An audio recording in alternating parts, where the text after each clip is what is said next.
Able to hear me? I hope I'm audible to everyone, right?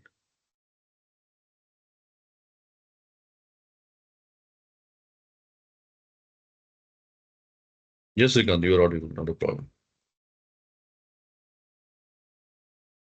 Okay. All right. Now, because if no one doesn't talk to me, I feel like really lost or something wrong with my laptop or anything. Sometimes my network gets dropped. It is not your fault, but unfortunately, there is some electrical work going on, and then sometimes it is just fluctuating. So keep me engaged along with you. Matlab, you guys keep interacting so that I'll understand you're talking to me and I'm able to listen. Okay. Sir, unable to open document. The queries were authorized a newer version of Power Desktop and might not work with your version. This could be because on the day one, I have just mentioned it very clearly, like, the latest Power BI desktop, you need to upgrade it. It is the latest only, sir. That day what we. The version of the Power BI desktop that I would be using and the version of the desktop that you guys might be using would be differing. Like it could be a month difference. But now that file is open, sir. If I say open, how do I change the path?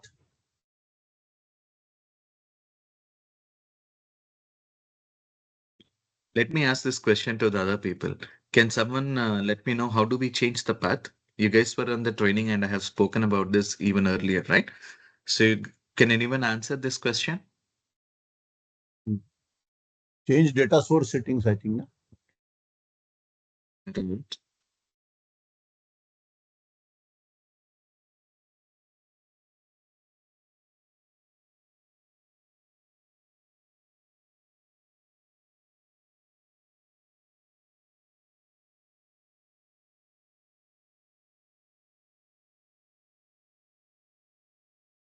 It takes around 5 minutes. If you can change the data source, it will be very easy.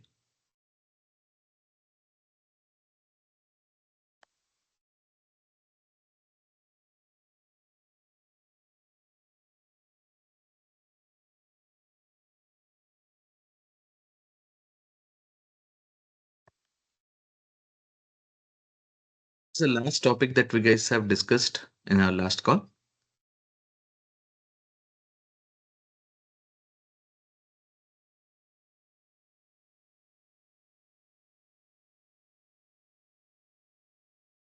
Sir, individual one by one, I need to change, correct?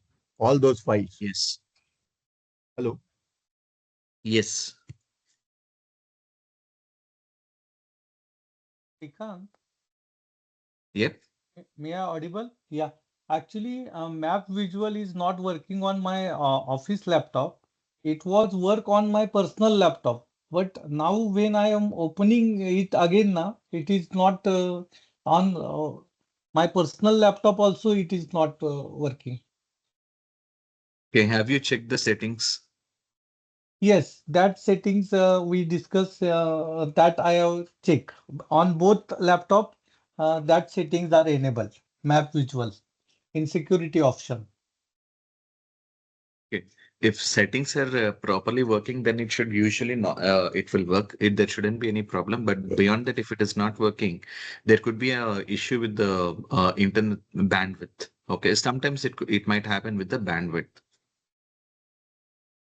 Okay, but my office laptop I have tried a lot of times. My personal laptop it work last week.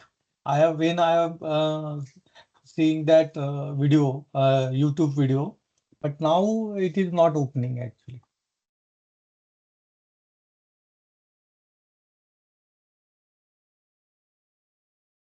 As I told you, like it will work. There is nothing, Okay, it will not work like that. It's just okay, that I believe it is because of the internet bandwidth. Sometimes it might not come up properly, but otherwise around it will normally work. Other than that, there is no other actual settings that needs to be changed. That's the only okay, setting. Even because I just have my laptop upgraded, even the same thing is happening with me. okay. Okay, usually what will happen in case, I mean, it will generally get updated, but do not do anything right now. So map you already have since visualized that. You don't need to worry. The rest of the things will automatically fall in place. Oh,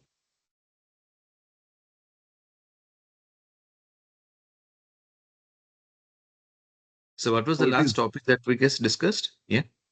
it is loading. Say, okay, apply changes. Yes.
Hey Shrikant, just wanted to know what we are waiting for. No, we are not waiting for anything. I'm asking a question since three times the same Oh, question. Like, what was the last topic that we have discussed? No one the is talking. table and metrics. No, okay. Sorry, I did not hear that, but yeah, it was the table metrics visual, and I think we were supposed to continue on that one. We created different tabs in our Power BI for map visual, homepage.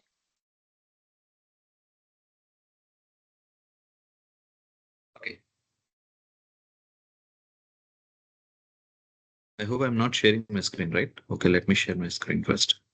Yeah.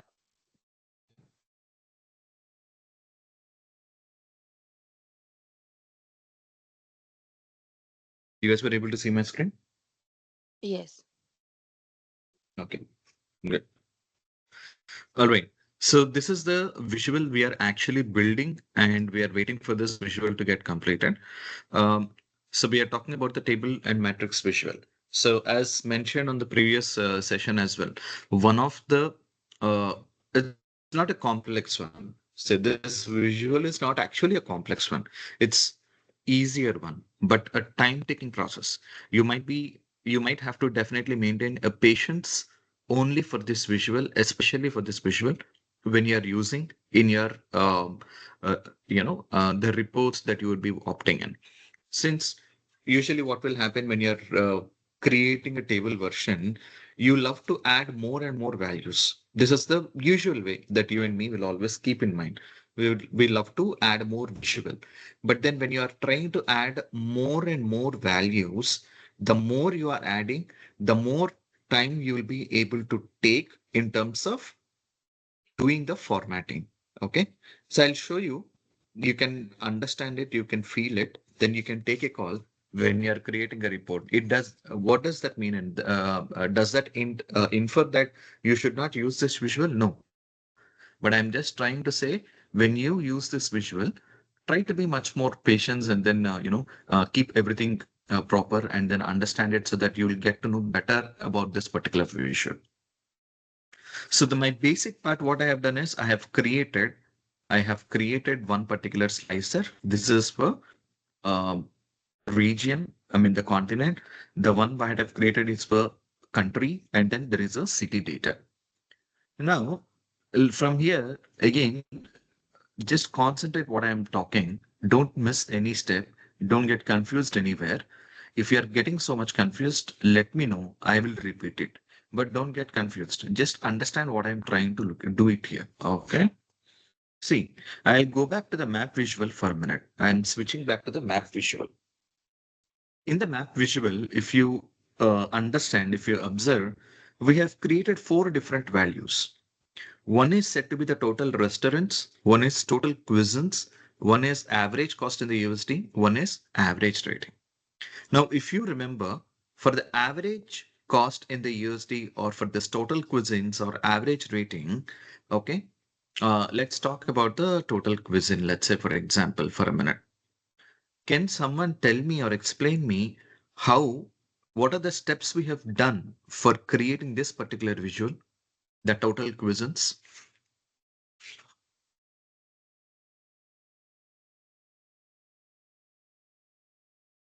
How did we create this particular visual, the total cuisines visual?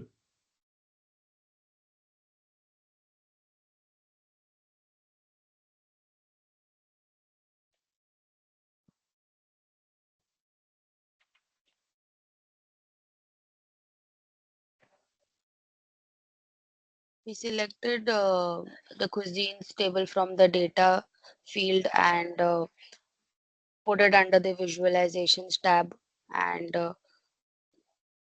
converted that to a count distinct.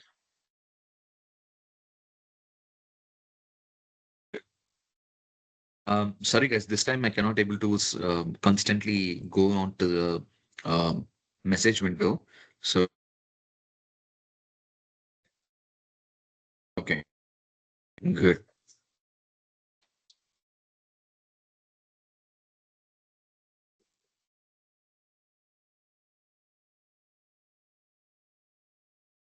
No, I'm not using a dual screen, so I could not able to look simultaneously. So I'll have to switch back. So I would better say that you guys unmute and talk. Okay. All right. Good that you guys have told me that you have brought in a card visual. And after you bring in the card visual, what you have done, you are using the total cuisines from the append one table. Okay. In the append one table, you're using the total cuisine and then you have dropped in. So on the first note, you have not straightly got this value. Once you get that, since it is in a text format, it is always giving you the first cuisine. And later part, what you have done is you have selected the aggregate function, which is called the count distinct, and then you have used this. Okay. So that is where if I look at this, is this a count distinct? Yeah, count, we have used the value. Now you know a better way that how we are creating this particular card visual. So this is involving you a four-step procedure of just bringing the card visual and then topping up on that, bringing the field value and then changing it to the count distinct. And I strongly believe this is a pretty easier process for you, right? It's a very easier process,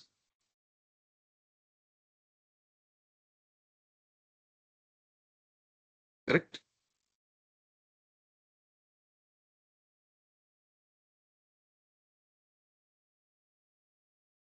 No. The same thing, let's look at in a different way. Let's look at it. So why I'm saying it's little different. Okay.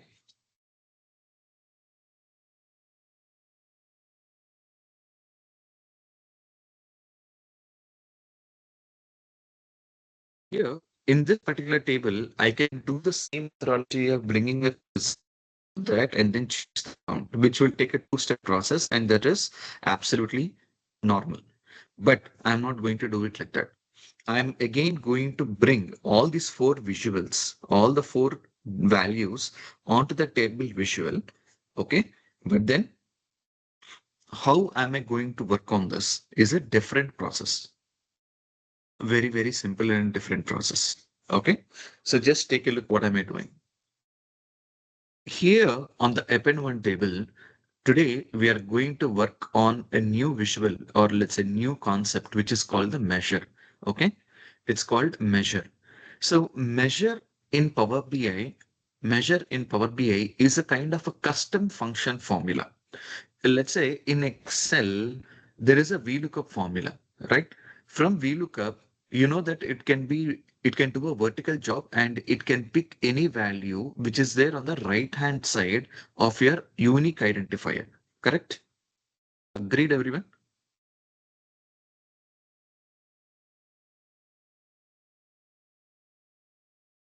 Yes. Can you bring the same values which are there on the left hand side of the unique identifier?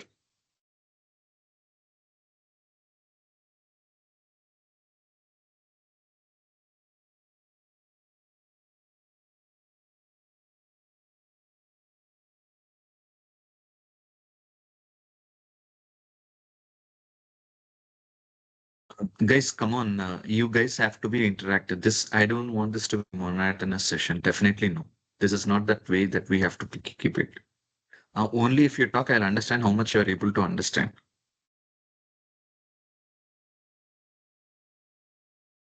I'm asking, can you bring values with using VLOOKUP from the left-hand side of the unique identifier? Or is there any other formula that you can do it?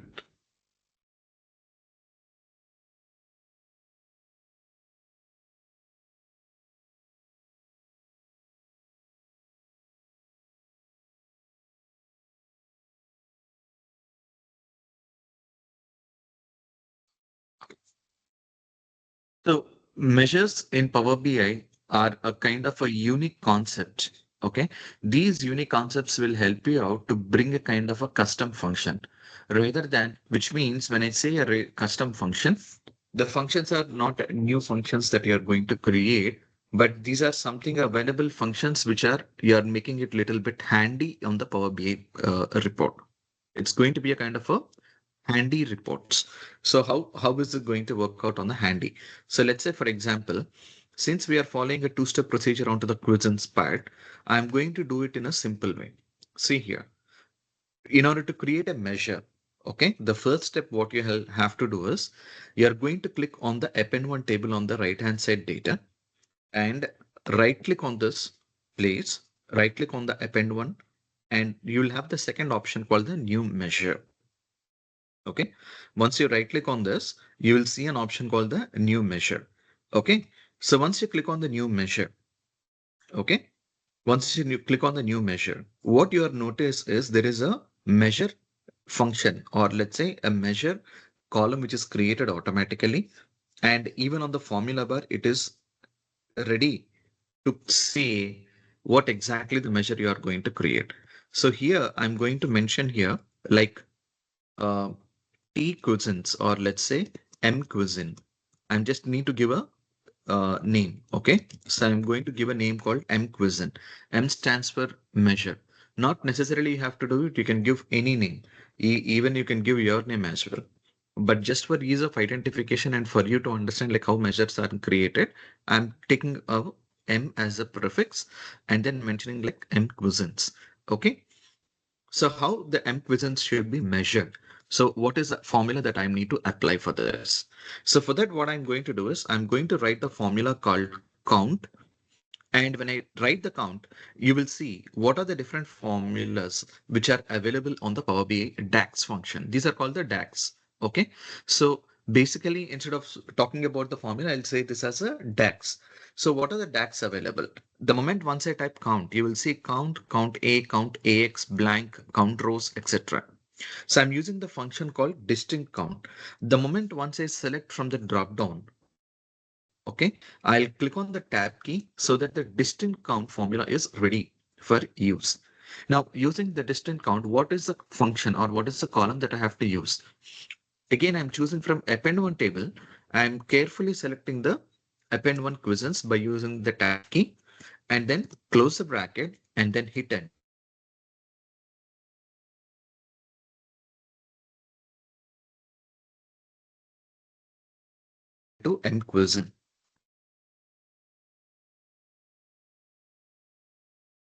Okay.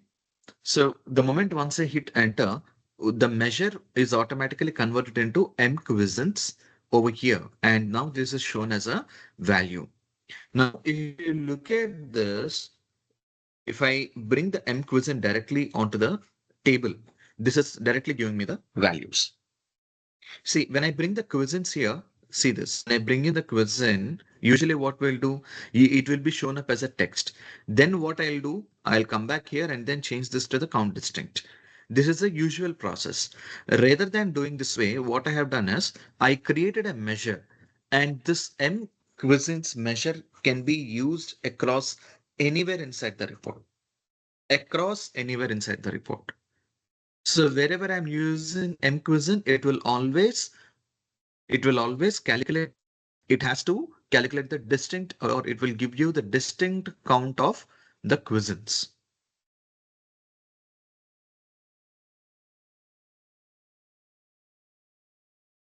Got it?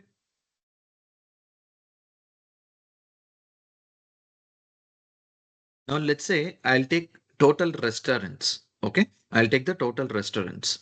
So total restaurants is based upon the restaurant column. We have the restaurant ID column. Okay, so it is based upon the total restaurant.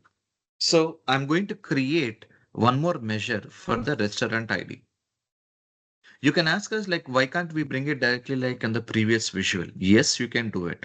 But I'm showing you how measures are working or how measures are useful in Power BI. So I'm using M restaurant.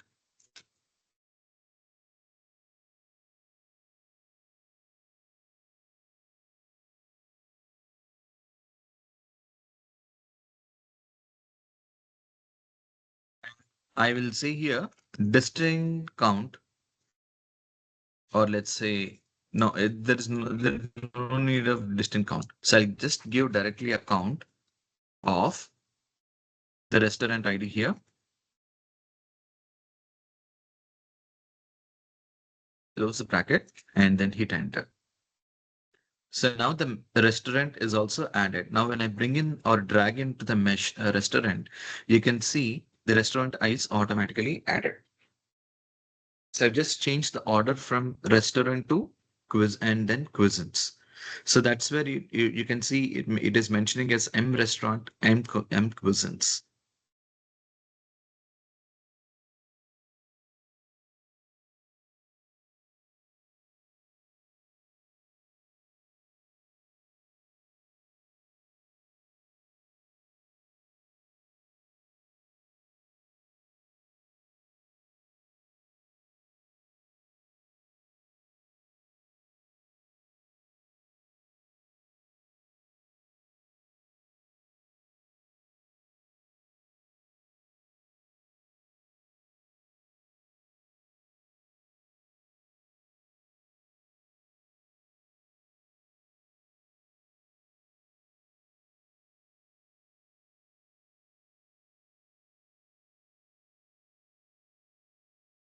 I hope you guys were able to do this.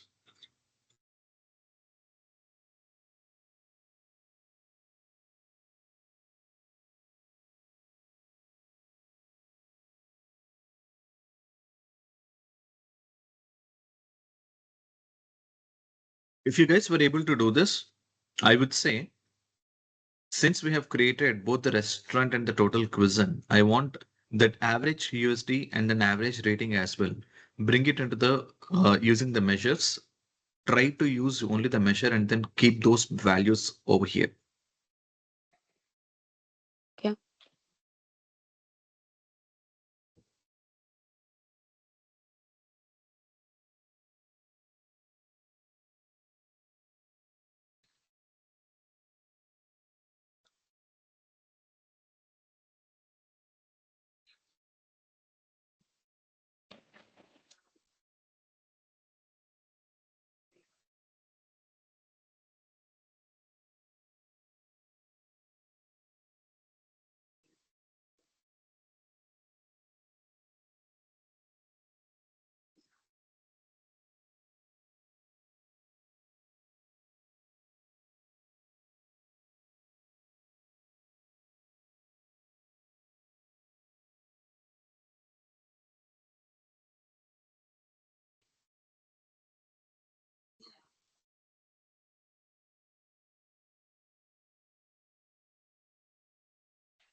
Hello, I'm not able to hear anything. When now? Earlier? Yeah, now I am. Because I'm on silent, because I gave you work to create the measures and then keep it ready.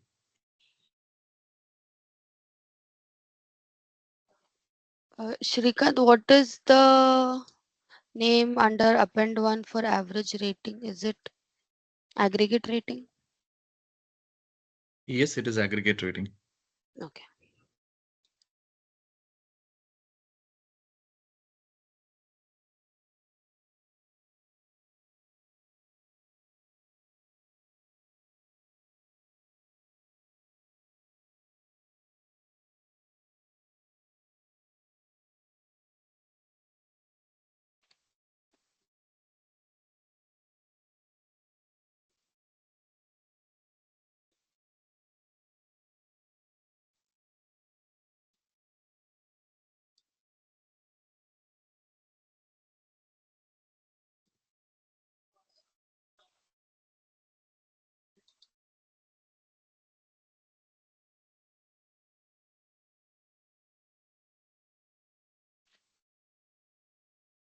Shrikant, can you just show once more what are you using under the visualizations to show those show that data? Data? The one you've selected where it's showing city, then all the columns for restaurant, cuisine, USD rating. I'm using the measures. I'm creating the measures and then bringing them as onto the visuals. Correct. I also use the measures, but my view is different. I think one step before that is something that I have missed because I have the below portion for select all on the continent names, but the on the screen the left side stacked visuals that you've shown, I think that I don't have. Bring in the country values here. Country as a slicer. Country as a slicer.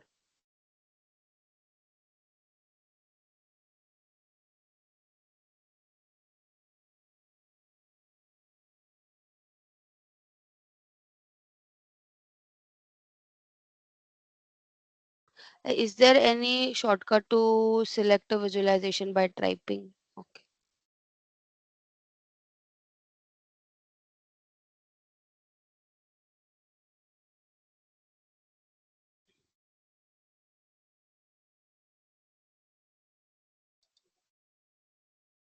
Can you just help me once if I share my screen?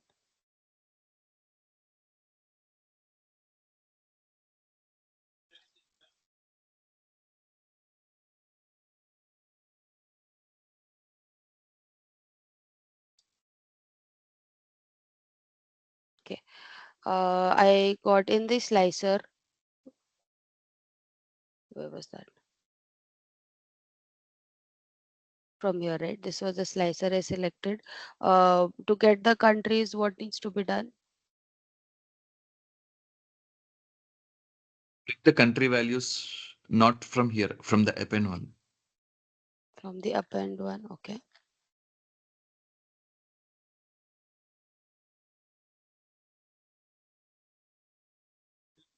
Okay, here it is. And then you've just added some visualization, right? Yes. Okay. So these are all the countries. Is this Yes. correct? Okay. Right. And then I added all the measures as you said. Okay. So there is average cost, rating, cuisines, restaurant. But then this is appearing like this. So what is the visualization type for this one? It's again slicer. Can you please delete all this? Misbah, are you Okay. not following the session from the I earlier? did. I did. I'm not sure. Maybe last part it was there, and this had created these tabs. The last had followed. It did not get saved or something. I think Shrikant last time before we left. Bring in the table visual. Okay. Table Which visual. one? That is there on the fourth row, fourth Okay. column. Fourth column. Fifth row, fourth Fifth. column. Okay. This one. No, Matrix. the one Yeah. fifth row, fourth. Okay. That is not the Just one I'm saying here. yeah, sorry. Yeah, this one. Now bring the city values and then put all the measures here. Mm, city value and yeah. Okay, got it.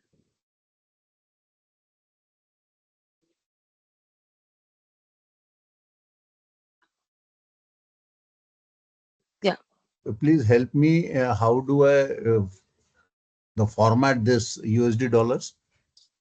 I need to put dollar as sign before and the two decimals. Go to the USD value. Select the USD value. Okay. Once you select the USD value, do you see a format on the top? Once that column I need to select. Okay, 1 second. USD value I selected. Yes, I am able to select the format on the top. Yeah. In the format, you will have to select this currency, and then on the decimal parts, you'll have to mention it as 2. Okay. Instead of auto, I mention as 2. Right. And then here I should select able to dollar, correct? Right.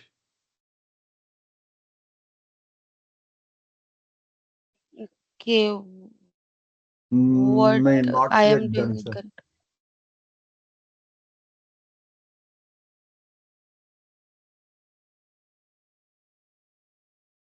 Shrikant, if you're seeing my screen, I have also done the average cost currency decimal values up to 2.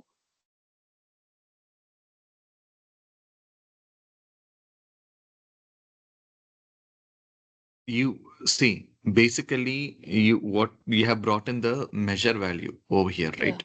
Yeah. So you will have to select the M average cost measure, and then you will have to format it.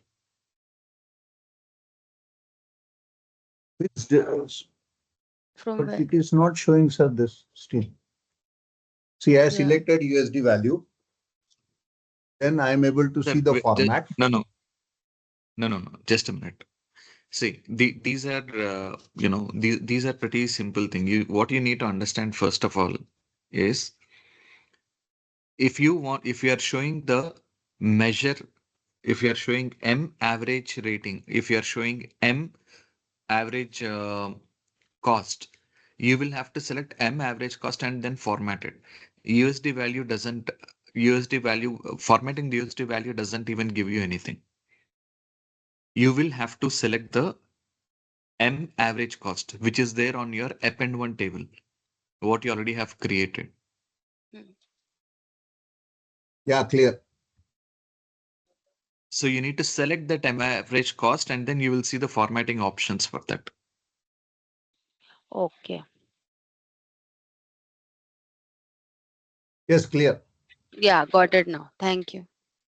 Now it is clear. Yeah. Yes. Fourth column is average cost of 2.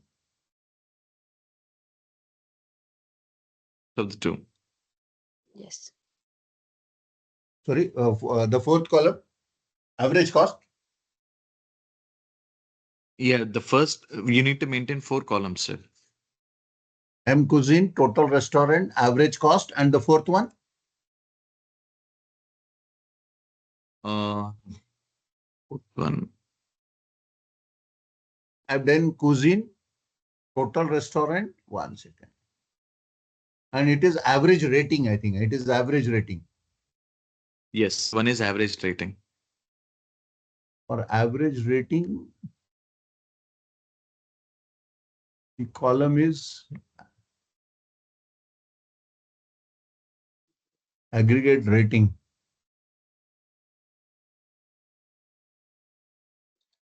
Yes. So can you just show me average rating? What is the formula that we mentioned?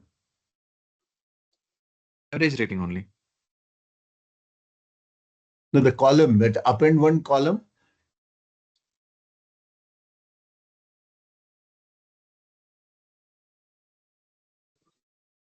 I clear a new measure. Then I mention MAVG rating. And what is the column I should select from append one? Rating column. Sorry, Average rating. AVGRAT.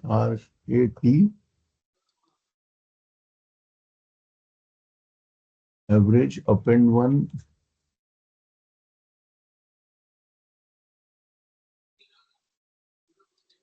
That is aggregate rating, correct? Aggregate rating. Sorry.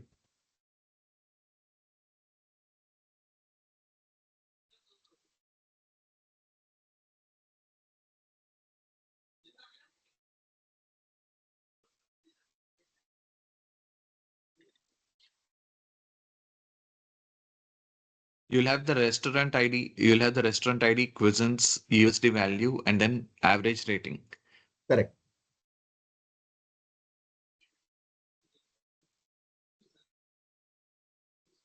Yes, correct, sir. Okay. Yeah.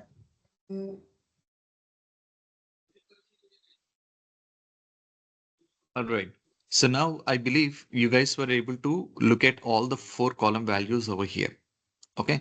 So this is a indirect method of bringing any value. So basically what measure will tell you is measure will create your custom formulas wherein you can create your own customization of the DAX and then you can show the values as well, which is not a straight case.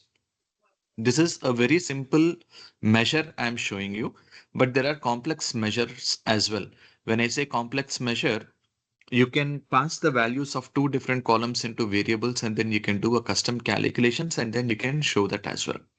But since we are looking into this kind of visuals right now, I've just given you a simple kind of DAX version how it behaves. Okay, so let's look at the formatting. What else we have on the formatting side of this? So now I'm selecting the table visual. And after selecting the table visual, the same thing I'm done with the build visual part. So now I'll move on to the format your visual. Okay. So when I click on the format your visual, as I told you on the first part, in the properties general part, we don't have anything much to do. And on the titles part, I'm not going to touch base anything. On the effects part, I'm just going to switch on to the visual border. And I'll mention this visual border here.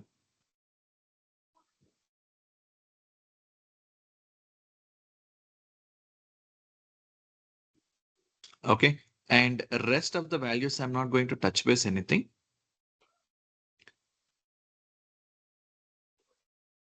Title, if you want to add it, you can add the title.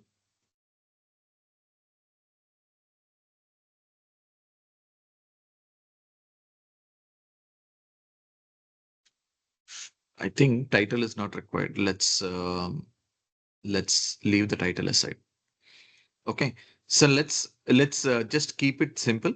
Right now on the visual part, what I have done is I've just built the border and nothing else. So let's go into the visual part and then let's cover up all these parts over here, which is applicable to this particular visual. So the first thing is the style preset.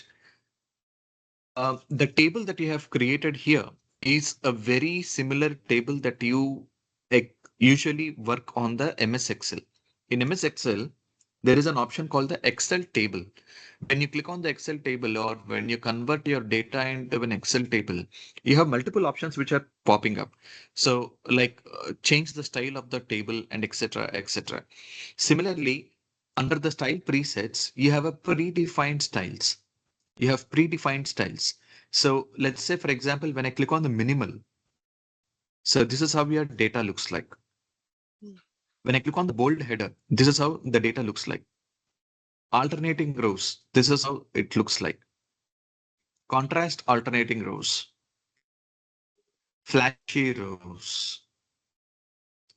So these are all the different kinds of the predefined styles which are automatically being provided by the Power BI. Okay. And if you don't have much time, and you don't want to invest more of your time, but you want to do kind of a cosmetic changes on a high level, either you can choose a predefined style, or either you can just use the default, and then you can do your own customization on that. Okay. So this is on the style part. Grid part. On the grid part, when there are two types of grid, one is horizontal grid and vertical grid. So you can see the horizontal grid is switched on. Okay. The horizontal grids are switched on, and there is a alternate flashing color. Let's say if I switch off the horizontal grid lines, okay, there is nothing here. So I'm just switching up the horizontal grid lines. And now let me talk about the values part.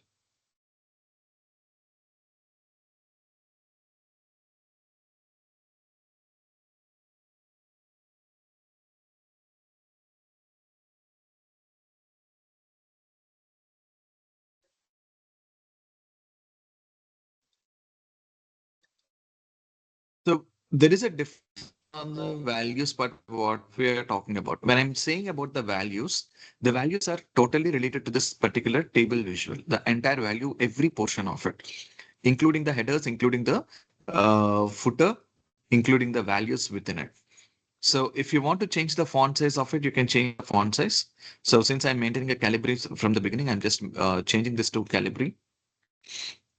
And then wherever you want italic underline, you can use them. Text color. I want the text color to be something like black everywhere. Background color should be white. Yes. Alternate text color also, I'll keep it the same way. The alternate text background, I want to keep it as a white in color to just maintain a consistency. So I'm using this values over here for the values.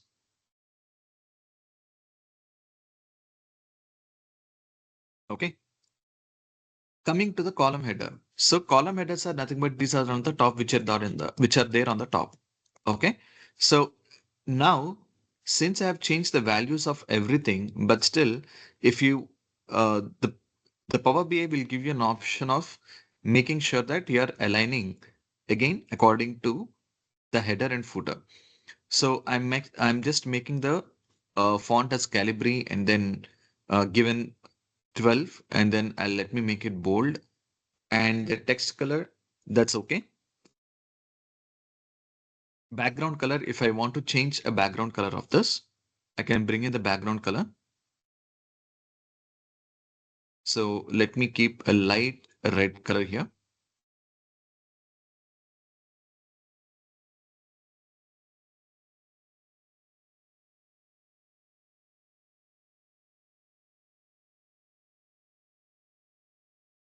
And alignment, yes, you can keep it center if you want, or else you can keep it on the left. Options, you can just mention it as auto size width. Based upon the values, it will automatically change the size of the width. Or if you don't want, you can stop it as well.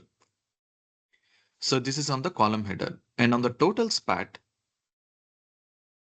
here you can change the total value to a grand total.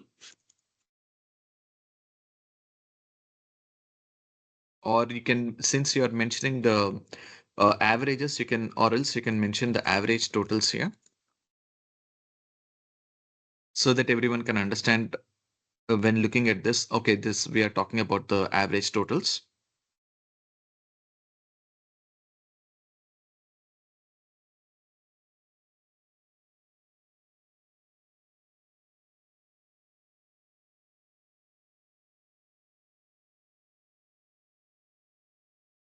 Okay, now this is all we are looking at the generic part.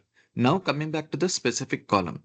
So I have done changes for every column. However, when I'm talking about the specific column, what it will tell you is it will give you or show you all the options which are applicable within this particular table visual.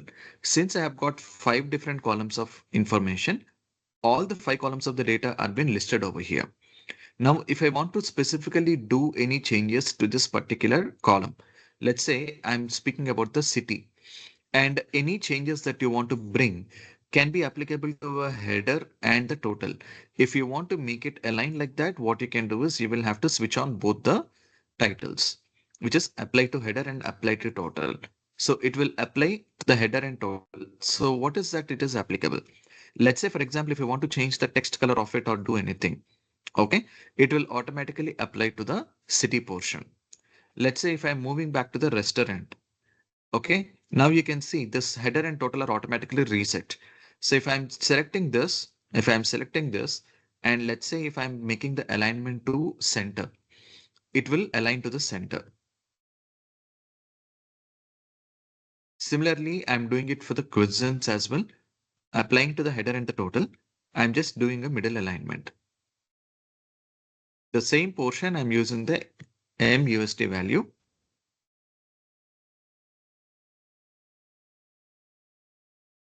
So basically what we're trying to say here, this is what I have said. The more number of columns you are actually adding, the more formatting you will end up doing. Okay.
Shrikant, are you speaking? No, I'm not. I'm just doing. I'm looking at one more thing. Okay.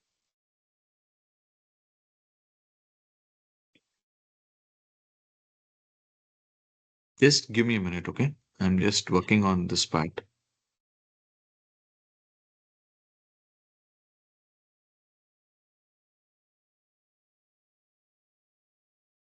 Okay, this is I'm rating part.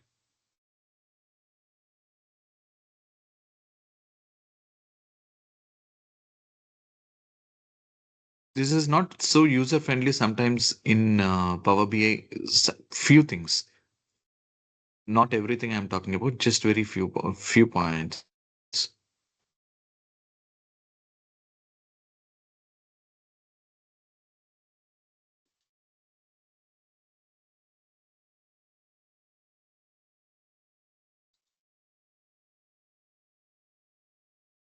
Okay, let's look at this one.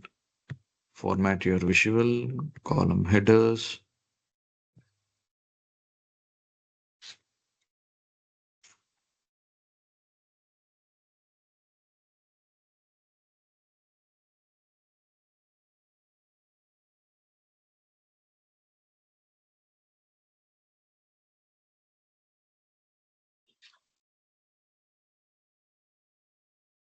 Now this is better for me.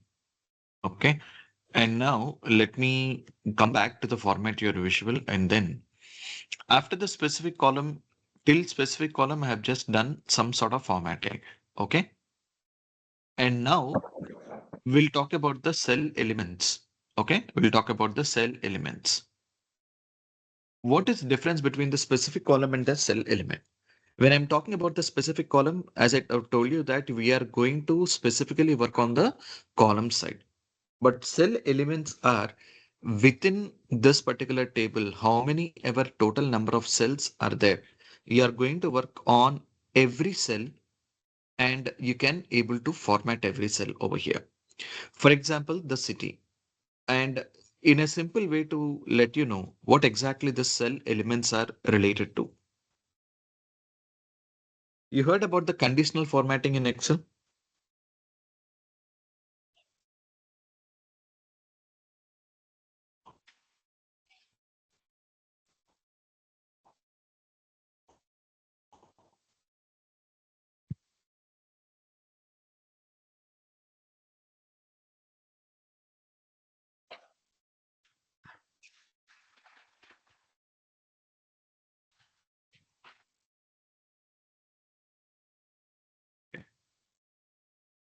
I believe that you guys were able to understand like the conditional formatting in Excel, right?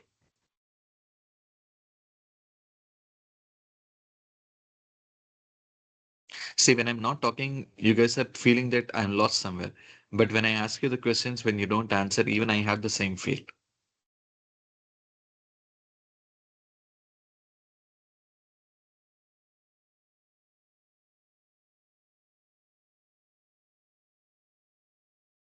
Okay, fine.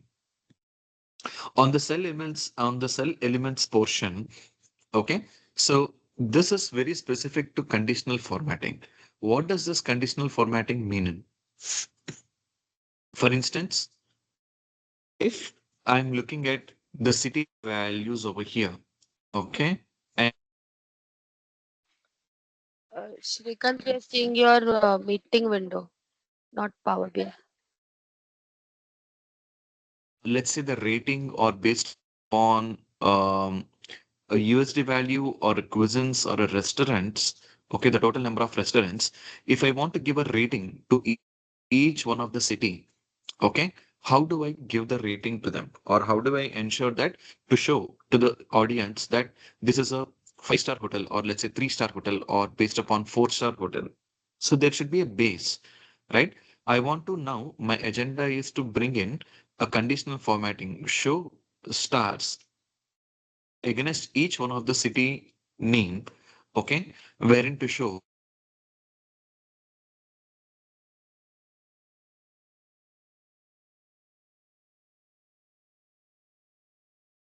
upon the ratings given based upon the given rating, I want to actually show a star ratings to the city. So for this, I'll go into the cell elements portion and under the series, I'm selecting the city, which is true because I want to apply the conditional formatting to the city. And then below that, I have background color option. I have a font color option and I have an icon option as well. So I'll switch on the icon option. The moment once I switch on the icon, now you would see there is a new window which is automatically open. In the new window, what is that it is going to show me? Format style. Keep the format style based upon the field value. Okay. I'm using the format style as a field value and apply to value.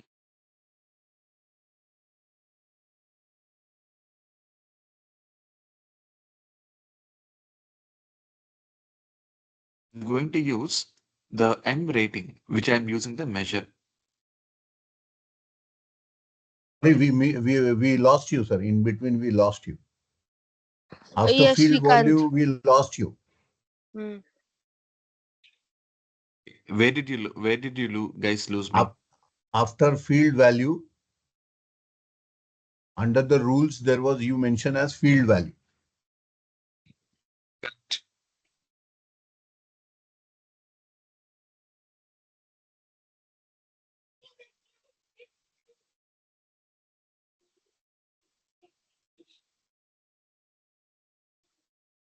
I'm still working on this part. Okay. So I'm saying the format, style, rules, okay, and apply to values only.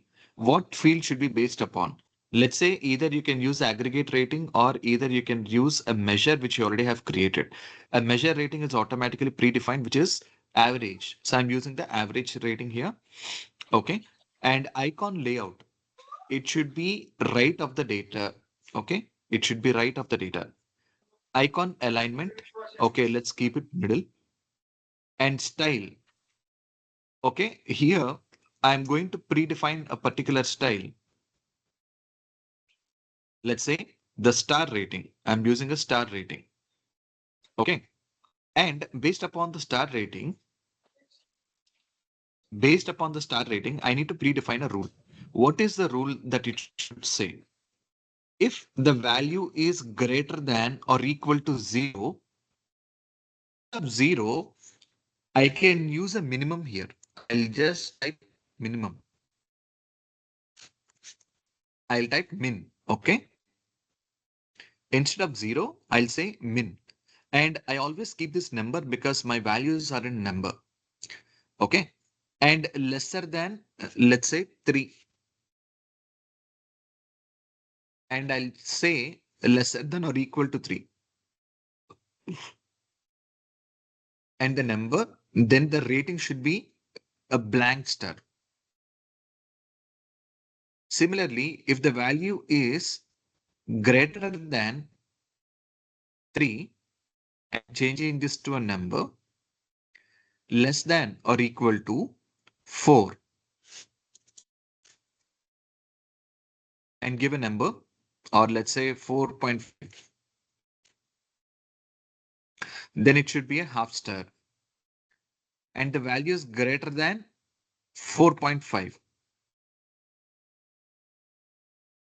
Number and less than or equal to, instead of saying a number, I'm using a max and I'll keep this as a number, give this a full star rating. Okay.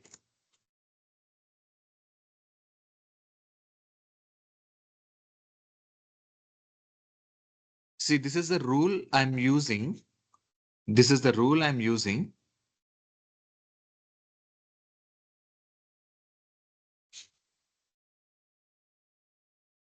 The format style is the rules, values, and then what field should be based upon. Since I've created the measure, I'm using the M rating and right of the data, middle alignment, and then the style. And then if the values are greater than minimum and lesser than equal to 3, blank star, greater than 3, less than or equal to 4.5, it is a middle star, and then matlab half golden star. Okay, greater than 4.5 and lesser than or equal to maximum, it should be a full golden star. And the moment once I click on OK, you would see that the ratings are being given for each one of the restaurant over here.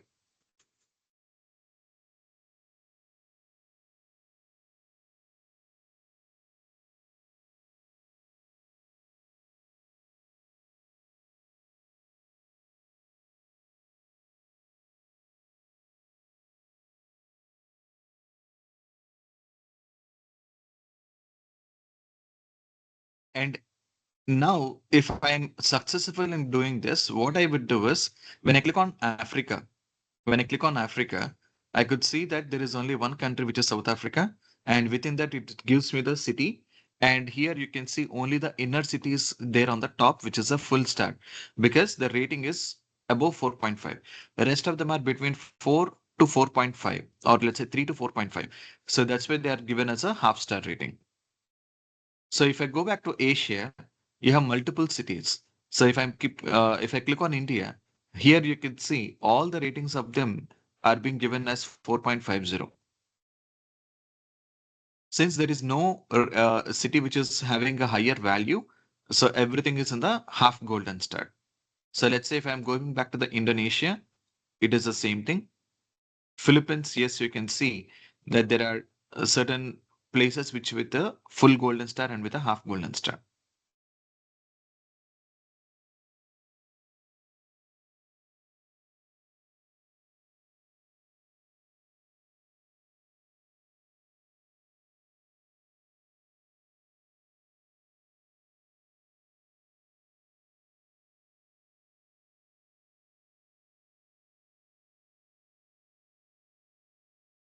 So give it a try and then see if you're able to build the same thing.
Yes, we're able to do it.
Yes, we're able to do it.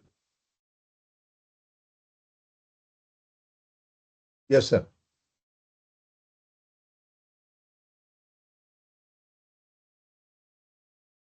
Okay.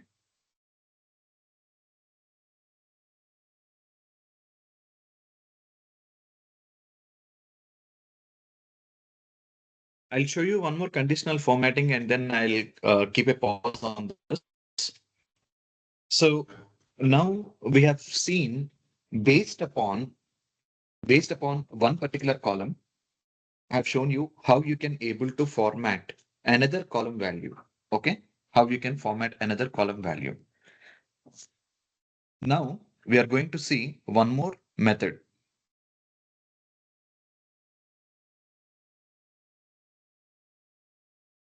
So I'm going back to the format your visual, click on the cell element. So this time what I'm going to do is I want to format the MUSD value. Okay. Or let's say, no, we'll take the M rating value only. Okay. I want to format the M rating value. So I'm going to select the M rating here. When I select M rating or let's say the measure rating, I can change the background color or I want to change the font color or either I can add a data bar or icons or web URL. Okay. Let's say, for example, I will create a font color. So I'll select the font color over here. And you can see there is a predefined automatically created, but then I want to change them. So for changing that, I will click on this FX icon. I'll click on that FX icon. So when I click on the FX icon, this is where it will show me use a gradient or a rules or a field value. So I'll, basically you go with the rules and apply to the values. This is everything is fine. All I'm trying to do is to just make sure that even here the same methodology, like if the value is greater than or equal to, and I'll change this to the number since we have the numbers and which are lesser than or equal to 3, then I will say it should be in a red font. And then I'll add one more new rule. And what I will say here, the value is greater than 3 and the number and lesser than or equal to 4.5, then it should be blue color. And then the last rule, what I wanted to show is if the value is greater than 4.5 and the number and lesser than or equal to max. Instead of giving a number, I'll say define the max number. It should be green in color, let's say.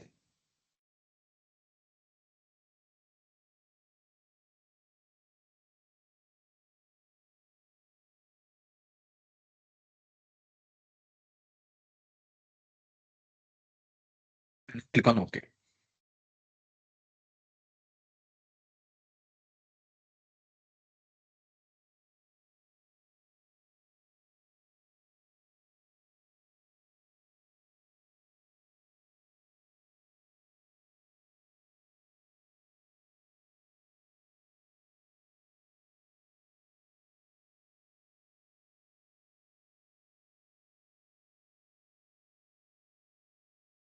just based upon the value. So formatting the particular column within the within the same values. Okay. Earlier, what we did see is formatting a particular column based upon another column value. Now, what we are looking at is formatting the same column within their values, own values.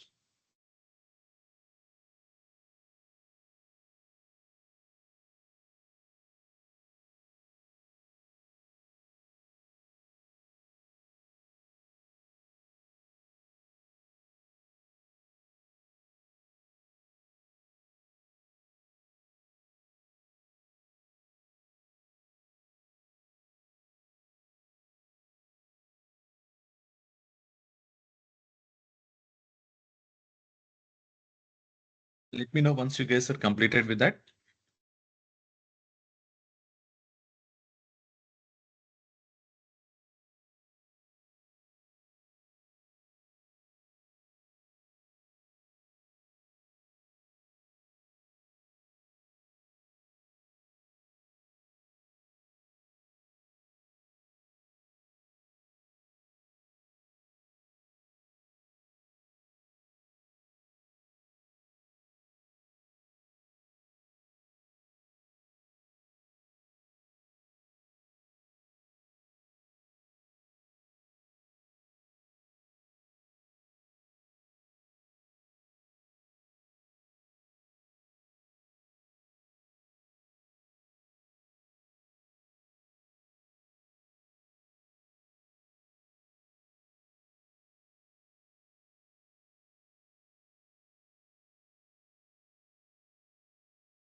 Once you guys are done with that, then we'll move on to the next portion.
Yes, done.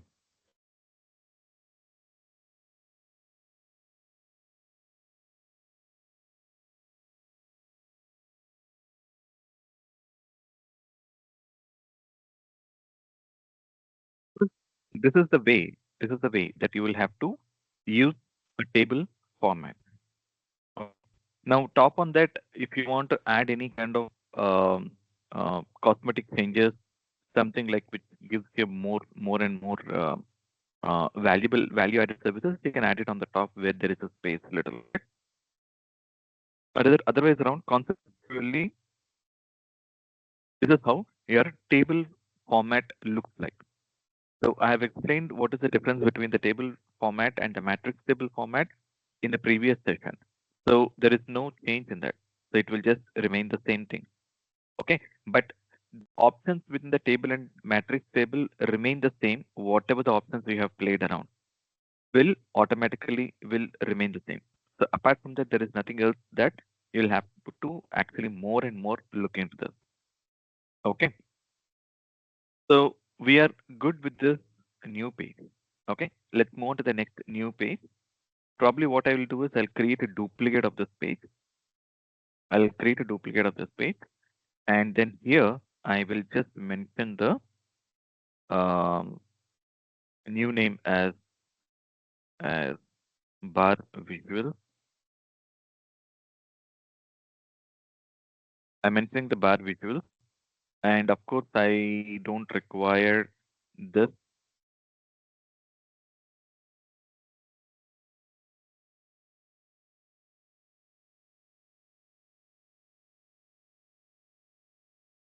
Slicer here as well. These two brothers here, because as I told you, we require them right from the beginning. We are maintaining the same format. So we will maintain the same.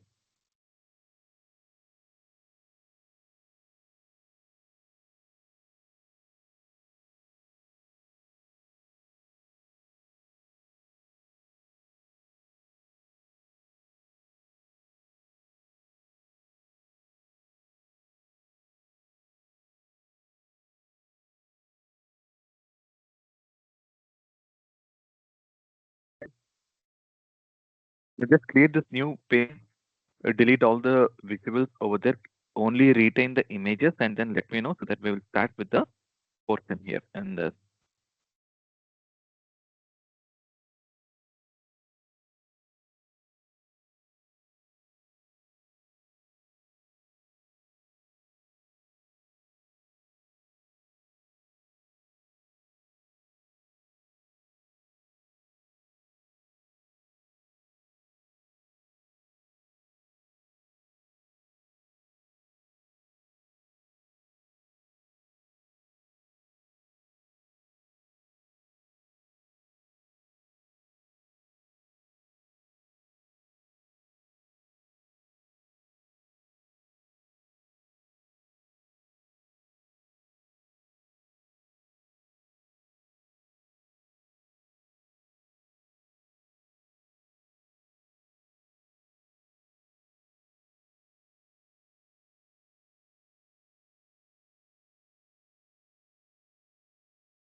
look at the new visuals over here. So from here onwards, what I will do is I will spend bit of time on one particular visual so that you'll get to know the entire formatting stuff, like entire formatting and how much we are able to do it on one particular visual. And I'm not going to repetitively do the same thing for the other visuals, keeping the interest of time and then mentioning that I want to cover the entire other particular topic. But I'll keep that as a kind of a homework for you guys so that you guys can able to work on the remaining visuals for yourself and then come back to me on the questions on the next coming session. Okay. So let's start with the first visual. Under the build visual right now, we are looking at all the other visuals.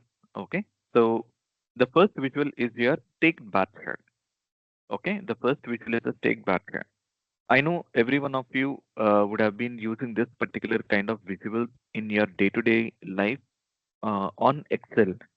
For some of the other work, you would be doing it from a very long time. And I'm definitely sure that you guys were expert on this. So I'm not going to ask you any question about like what is the difference between a staked or a clustered column chart or do anything. However, I will ensure that you guys are uh, really talking about more value added portion in this particular case, more and more value added portion. So how does that particular things will work? So see, I'm just going to click on the stake bar chart on the first note. So this created a visual over here. Okay. And I'm just going to expand it a little bit.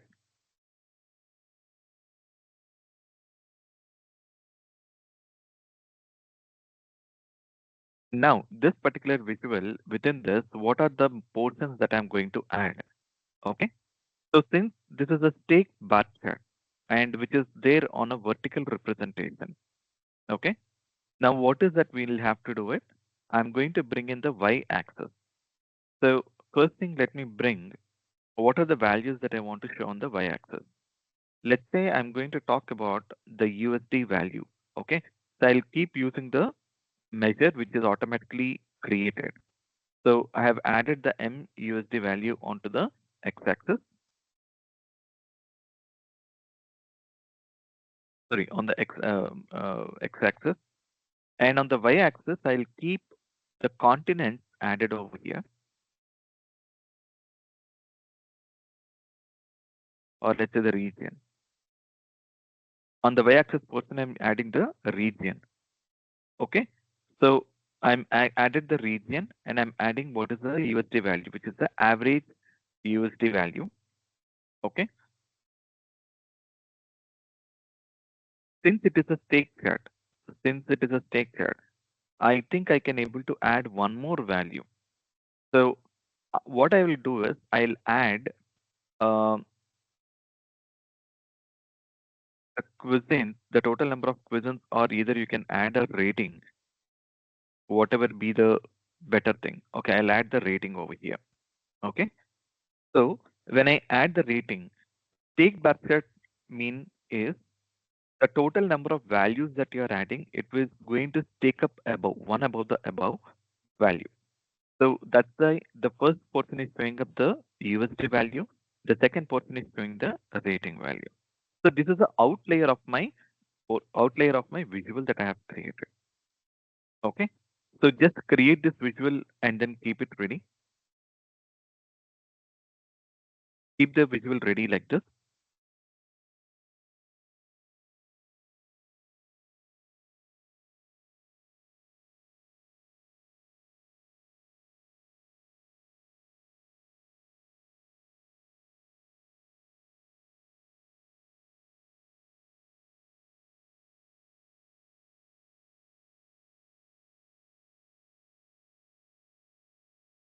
Y-axis, what we put?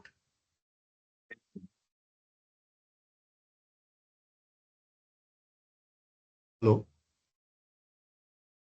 Region, sir. Region. Yeah.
Now, on the y-axis and x-axis, we have added certain values. Okay. Then the next portion, what we are going to work on is, so we have just built the visual. Okay. And I will talk about the remaining other options over here in the later stage, but just take a look at the screen for a minute for you to understand more. Okay. So the data that we have added here is very specific and very much specific to this particular value. Um, when I say this is the overall value that we are talking about, this is the overall value which is bifurcated across all the regions. Okay, and the same thing with the aggregate rating, which is also bifurcated across all the regions. Legend part I already have shown you earlier about this in the map visual about legend. Okay, since we want to show a different kind of color. For example, instantly, if I want to bring in different kind of values to the, if I want to bring different kinds of values, I can add the legend over here. But which is unnecessary right now, so I'm not doing it. But what is more important to identify or to understand here is the small multiple, which is a new feature in the real-time bar chart. The moment once you are using this in Excel, and what is the difference on the Power BI? So this is one of the good options that you will have, the small multiple. What does the small multiple will tell you? Small multiple will actually break your values into pieces. How?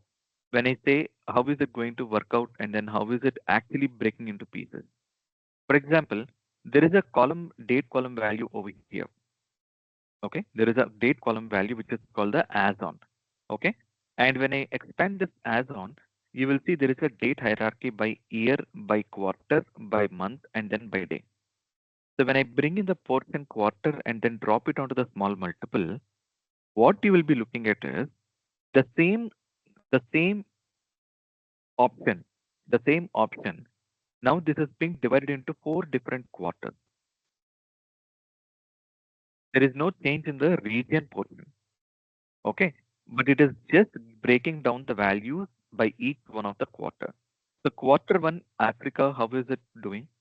Quarter two Africa results, quarter three Africa results, and then quarter four Africa results.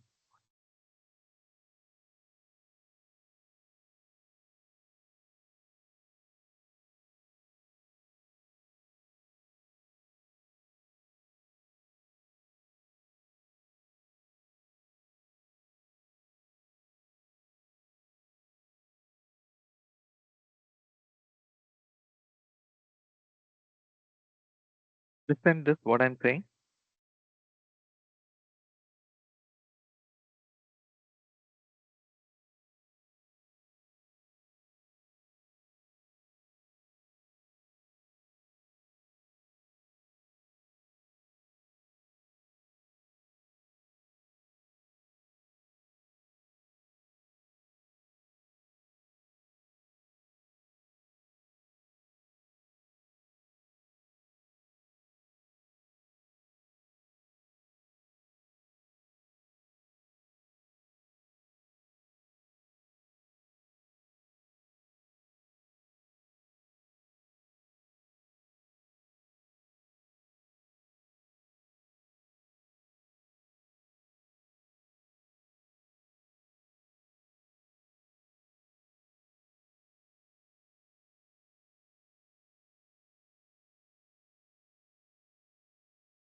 Just that and then keep it in simple.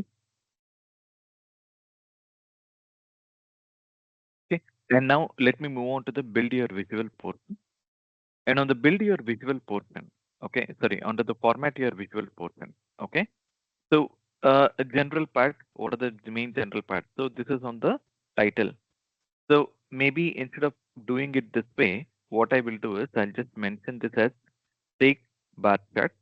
So you can, whenever you see this file, it will give you a helping hand to understand like what we are talking about. Okay.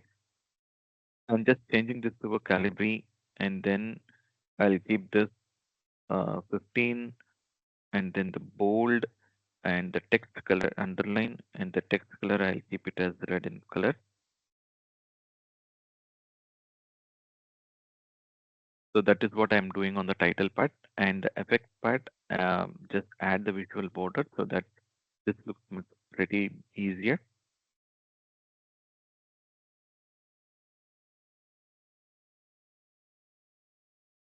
Okay, and the rest of the options that I'm going to work on is on the visuals. So under the visuals, what is that I need to look at? The y-axis. So this is the y-axis. This portion here we are seeing here. This is the y-axis. So when I click on the y-axis, you will see the first portion is the values. Values are nothing but the name of the values. Okay, the region. So I'm giving a change here. Okay, and I'll mention them as, let's say, 10.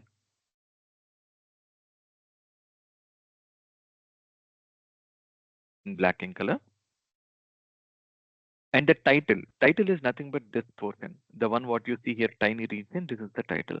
I'm switching up the title over here so that it gives more space to look at the value.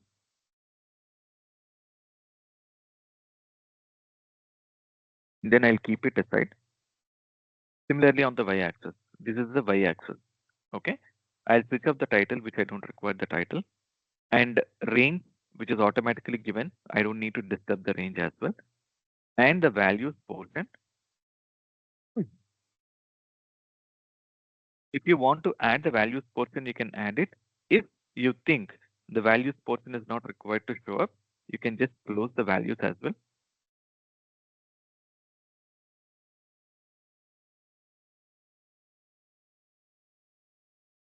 And legend part, I'm not going to show anything. The legend is this portion which is there on the top. So leave the legend aside. But what is important on the legend part? So here, if you want to do a alignment, okay. So just for the alignment, you can change it.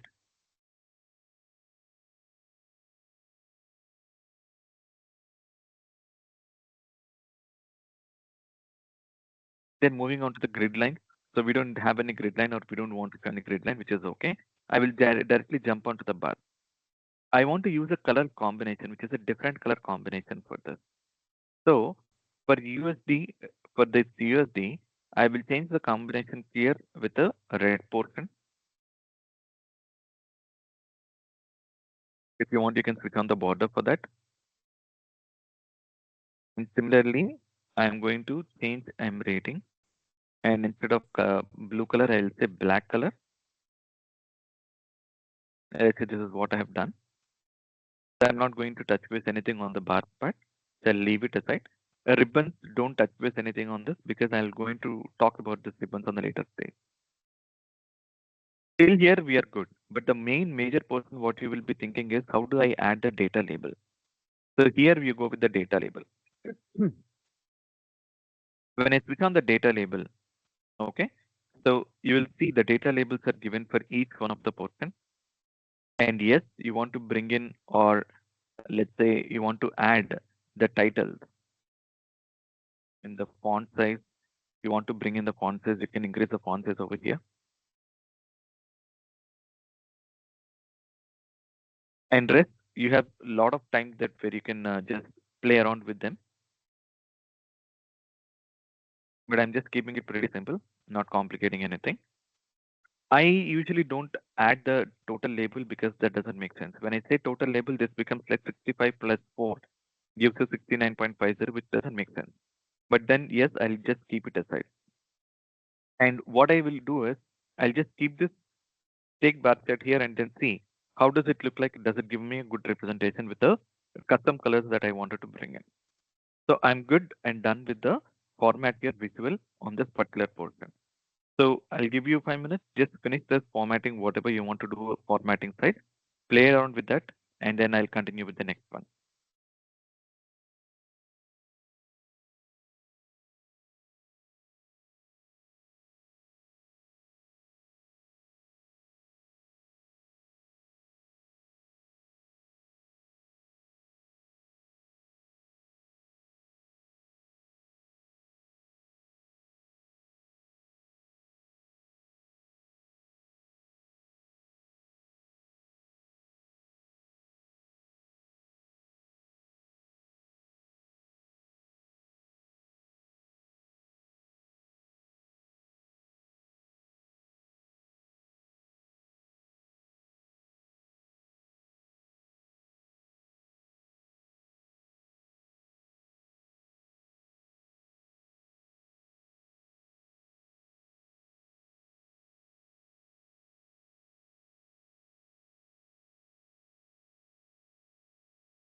look at the new one here.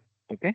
When I say new one, this is something a kind of an additional thing that you can learn on the Power BI, a bit of additional portion. Okay. So how does this uh, additional thing that I'm talking about will work out? First thing, what I'm going to do is I'm selecting the visual here, and then I'll go back to the format your visual, which we have already been done. Now the next portion, what we are going to work out is there is a third tab which is called the analytics. Okay, there is a third tab called the analytics. Now this analytics portion, what you are looking at here, the analytics portion.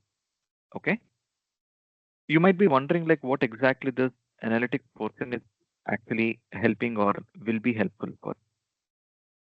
So when I click on the analytics portion, these analytics here will serve different analytics for different visuals.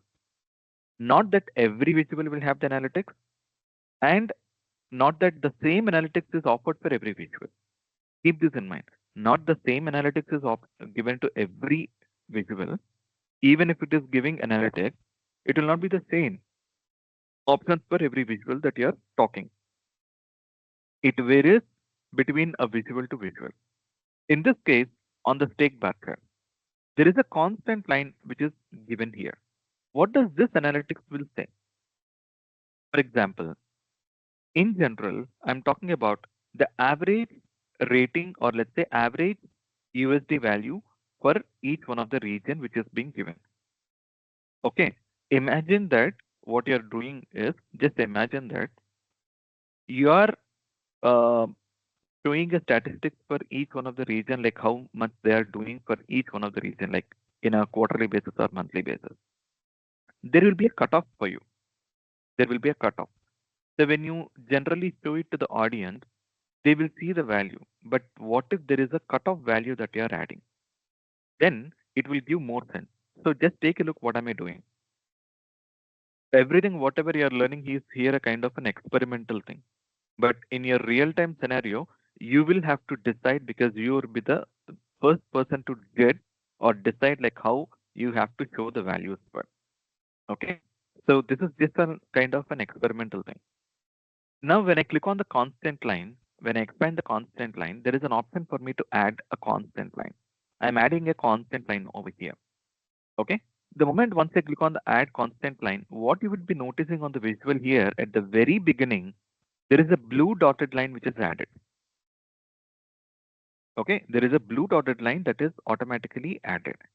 Now it is the time for it to go ahead and then show how does it represent. So what am I doing is I'm actually picking up the I can give a predefined value here. Let's say, for example, I can give a predefined value as 65, 38, 27, 26, 24, 9. Um, what is the average of it? Let's say, for example, if the average is standing between somewhere around 35, for example, I can either give a portion here like 35. It will represent the line here at 35 USD value.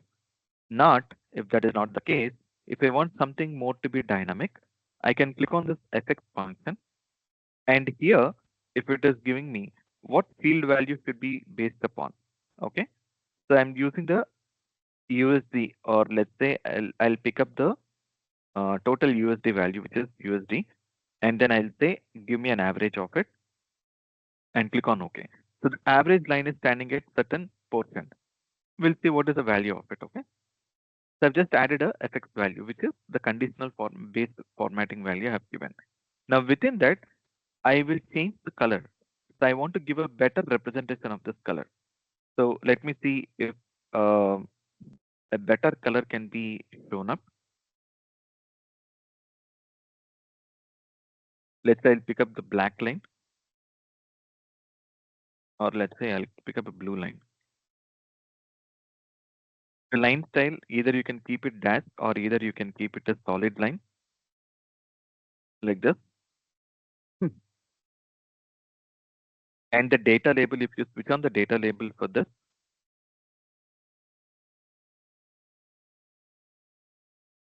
you only have two options.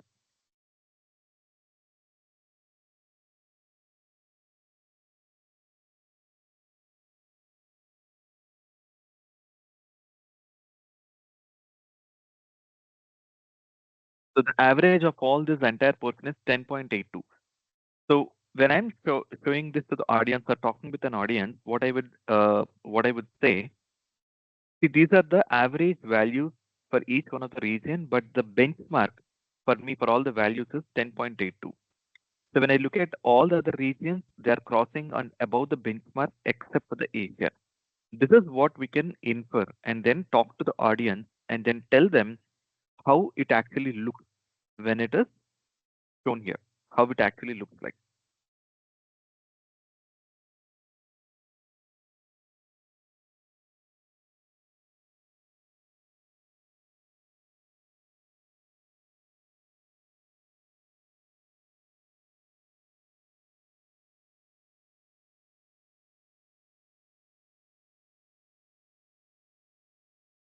Got it?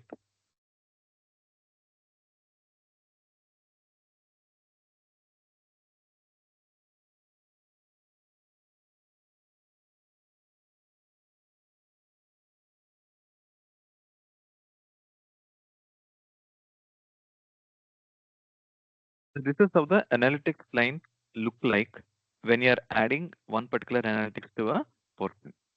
So for ease of information, what I will do is I'll add a text box over here just below it, and to show a portion, I'll just mention this as analytics.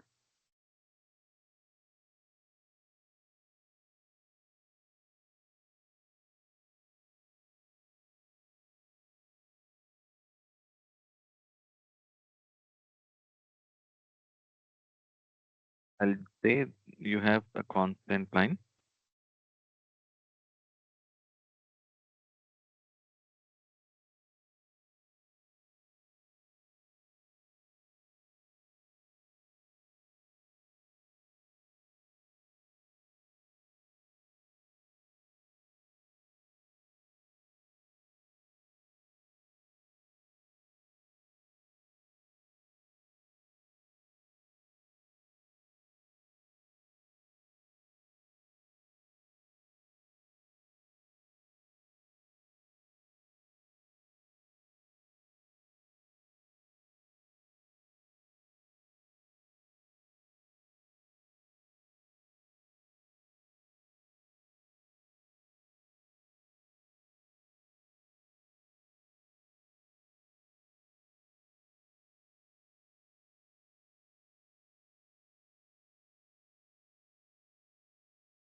So this is on the stake bar chart. Okay. Now the same thing I'm going to work on the stake column chart. So just see what am I doing. I'm not going to redo this entire job. I'm basically what I'll do is to make a copy of this visual and paste the visual and then bring this visual onto the next side line. Okay. I made a copy of this visual, paste it over here to the next one. And I selected this. And instead of the stake bar chart, I'm going to just mention this as a stake column chart. Just the same portion I have converted into stake column chart so that I'm not, losing more time here and I'm just mentioning it in a pretty simple way and easier and faster. So this is just a kind of a representation for you to understand like what is a stake bar chart looks like and stake column chart looks like.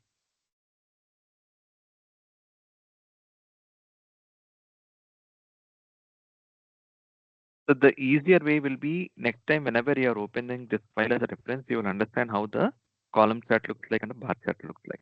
And you will also identify the analytics portion over here. Now on the analytics portion, just say again, I'm bringing the same thing.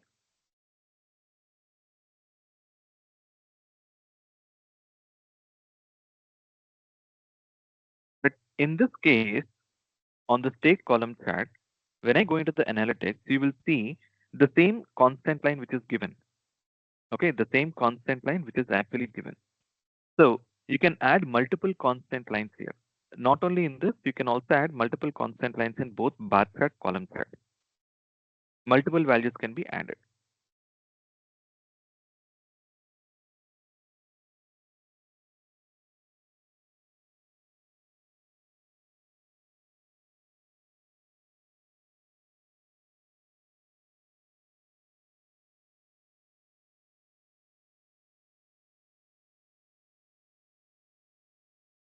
I'll do one thing. I'll keep this here on the analytics portion. I'll try to remove this and then we'll see if we can able to accommodate another chart over here in the same thing.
Very good. Right.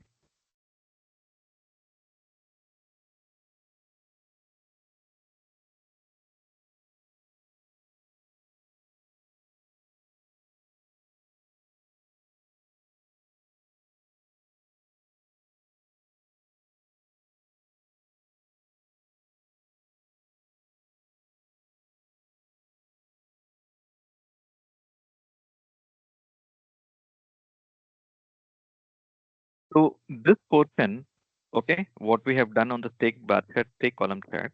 Now I'm going to convert this into the third visible, which is clustered bar chart. So this is how the clustered bar chart will look like. The one what you saw earlier is a stake bar chart, and then now the one what you're looking at is a clustered bar chart.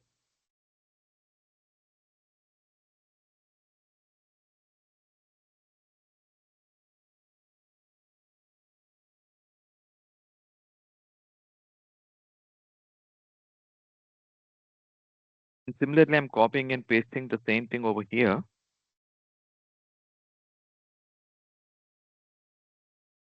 And then convert to a clustered column chart.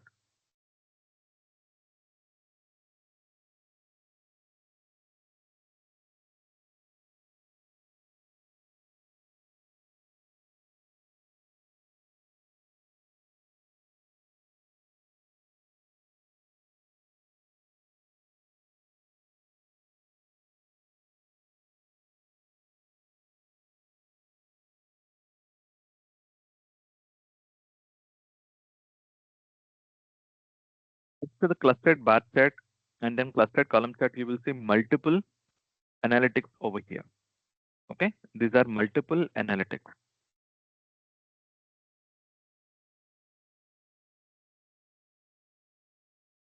So the portion that you did mention or looked into is little different, and then here you are able to see a lot of other information values are coming up. So what are the different kinds of analytics you will be seeing? Now, apart from this, you will also see something called y-axis constant line,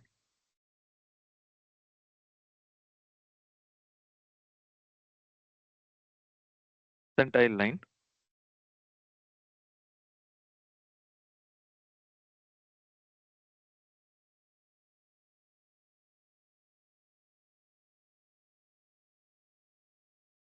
min, max, average, median, error bar. Min line, max line, median line, error bar.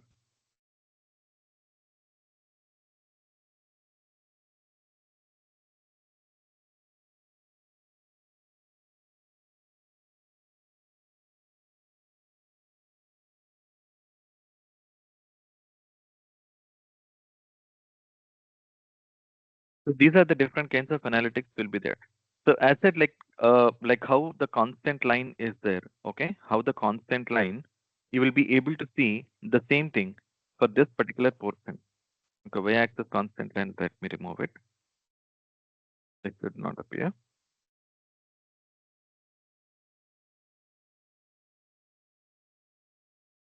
So these are all kind of a self-explanatory where it says what is the minimum line. So you can give a minimum portion, you can give a maximum portion, you can give an average portion, and you can give a median portion, or you can give a percentile based upon that, or either you can give an error bar as well.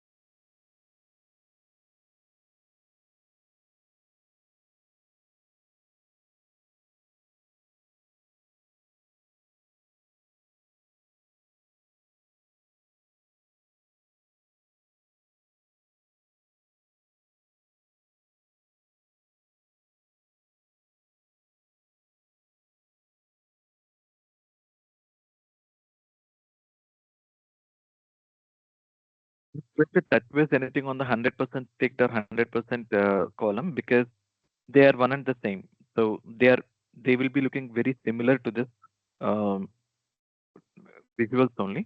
So there's nothing that you have to really cover on that. You can just leave it as it is.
If you're done with this, then we'll move on to the next one.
talk about the line or area visuals here.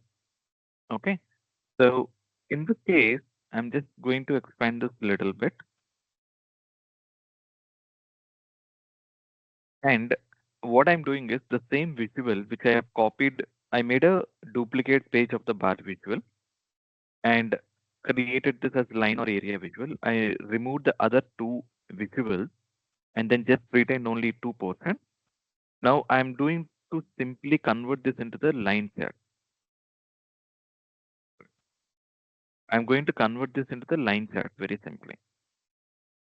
So this is how the line chart is looking like, but however, we'll work on this.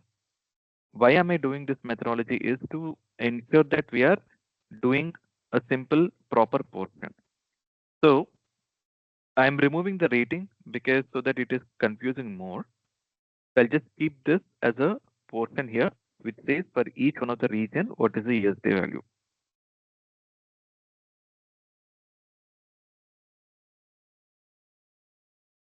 Or this time to add, I'm going to remove the region as well, and I'm going to bring in the month.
In the line chart, I'm just going to do some cosmetic changes here. When I say the title, I'm just mentioning this here as a line chart so that this gives you an understanding about what chart we are talking about.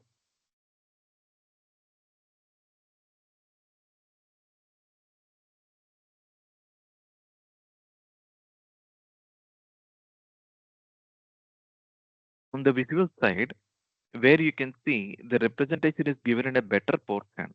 The representation is shown in a better portion. This is the usual way how it looks like. But then there is an option for you where you can actually change the line. How?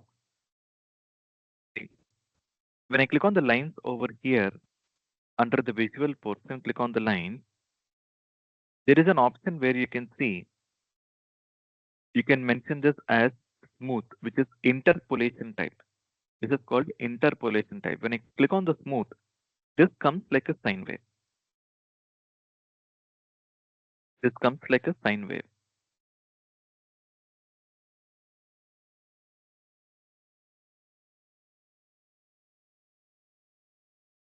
And then you can add on the marker by switch on the marker. You can add markers here. You can give a different shape for the markers.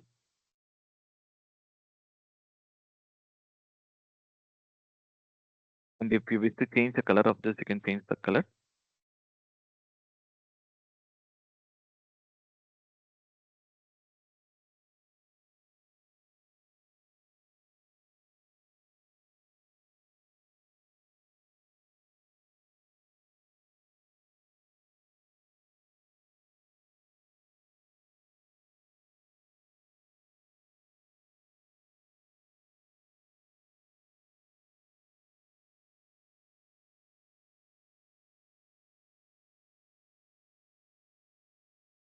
Since these visuals you already have built it in Excel, I'm not stressing more onto this, but I'm just giving you the better options, what you can see, how you can design your chart in the Power BI. Because there are more visuals, you will concentrate more, and then you will utilize them more. But these are basic visuals. I'm just touch basing. So that's one of the reasons why I'm just simply copying and pasting, so that I'm not investing my time more on the formatting side, but I'll more talk about the content side. So now similarly, I'm just going to copy this visual, paste the visual over here, and then drag it below.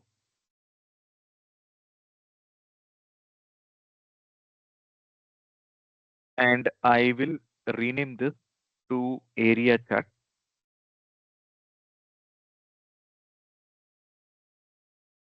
So there is no much difference between area and the line chart. It's just that the shading you will be seeing for both the cases. So if I go back to the format your visual and then select this to an area chart. So this is how your area chart looks like. And this is the above one is a line chart.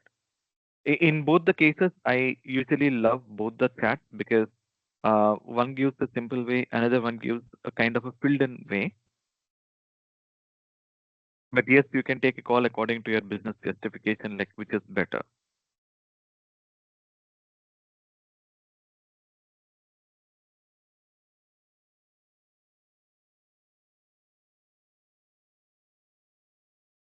And here on the analytics side, this will come as y-axis constant line, and then error bars were not there.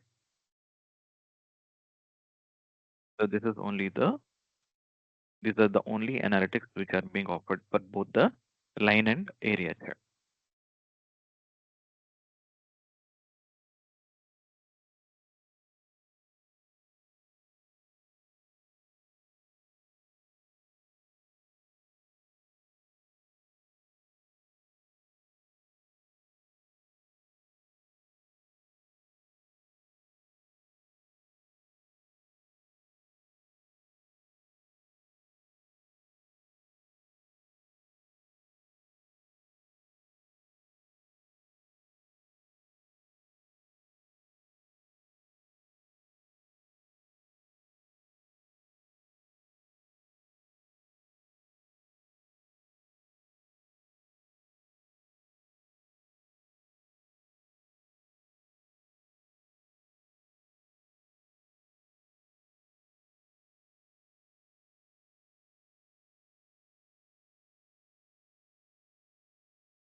If you guys have done till here, I would recommend um, Hmm. you save the file, take a 15-minute break, then let's regroup back. Then we'll continue with the new visual. Okay.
Sir, back.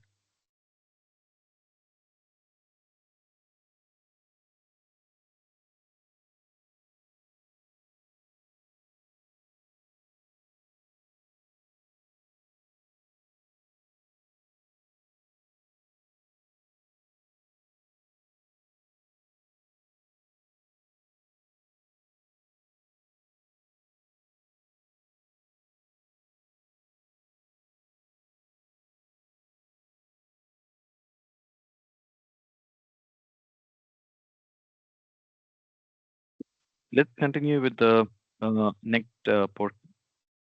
So we have got the line and areas visual covered. So I'll make a duplicate of the space, and I will mention this here as combo chart.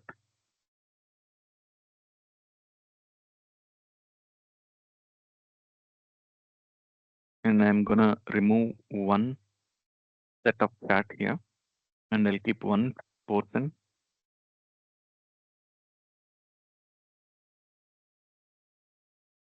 So I assume that you guys would have experienced the combo chart in Excel file. Okay. So next to the line and visual chart, we have the line and area chart. We have got the staked area and then 100% staked area chart. So I'm not covering since they are one and the same for the area chart family. But I'm going to talk about more on the line and stake chart and the combo chart, the line and cluster column chart, and then the stake column chart. So line and clustered column chart and the stake chart, these both belong to one set of family, and they are the similar charts what you would be noticing or experience in MS Excel. It is the same thing. So there is no change over here. It is the same thing. But if you are very new to the combo chart, I will also explain it. Okay. The first thing what I'm going to do is to just convert this into a line and clustered column chart. Okay. So I will give a title line and clustered column chart.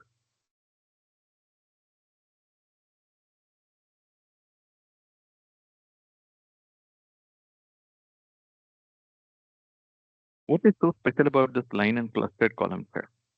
So this combo chart, in another way, we call it as a combo chart. So the combo chart or this kind of chart will help you in terms of representing two set of values in two different graphs, or let's say two different way of representing how it works in. For example, when I go back to the format your visual, what you can see here on the x-axis there is a month, and on the y-axis we have mentioned the USD value. If I want to give a correlation to this, when I say correlation, on the y-axis, I want to bring in the aggregate rating. If I want to bring the aggregate rating, I'm gonna bring the aggregate rating. Just give me a minute.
Sorry, guys.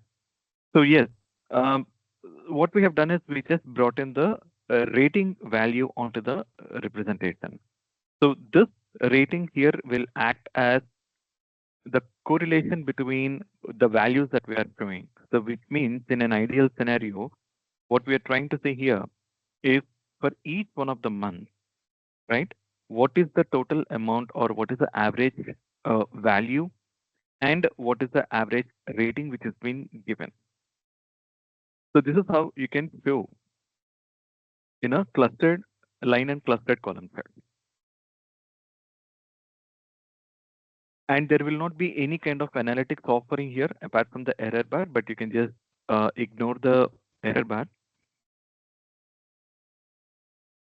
Those are basically to tell you like what kind of errors you have on this, but that is not very important. So in this portion, again, I'm going to do the same changes, like getting into the format your visual, and then all I'm just doing is to change the color.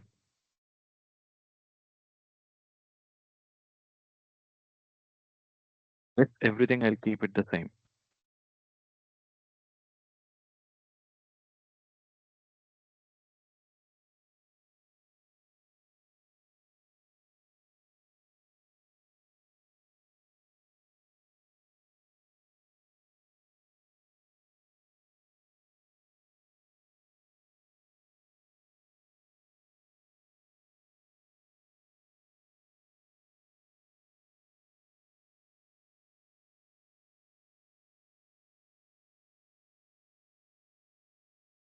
Give it a try and then see if you're able to plot this combo chart.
So if you do this, then I will talk about the next one. Let's make a duplicate of it. And then I will mention this as a ribbon chart. So from here, these are like kind of a new chart apart from the pie chart. These are kind of a new representation. So you can concentrate on these portions.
We are talking about the ribbon chart, which is a new version of this.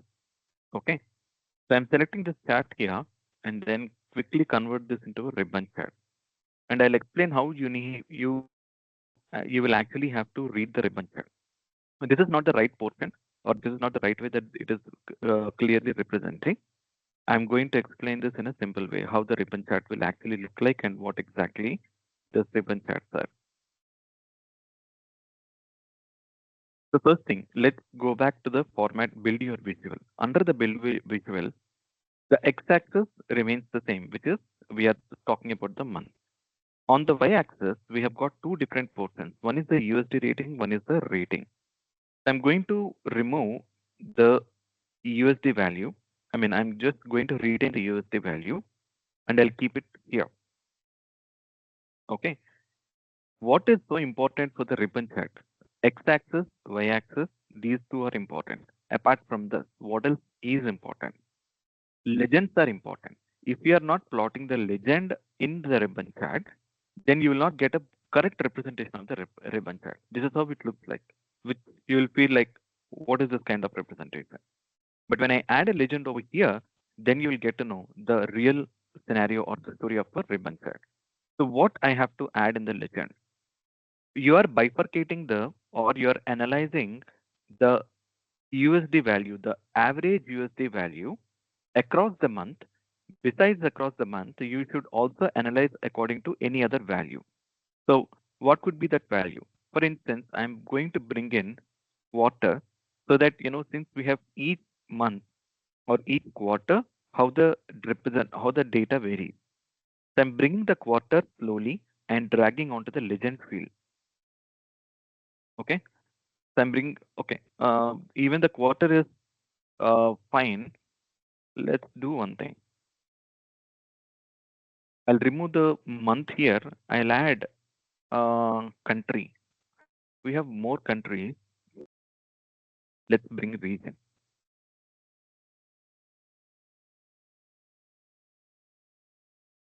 To give you a better portion of understanding this ribbon chart more.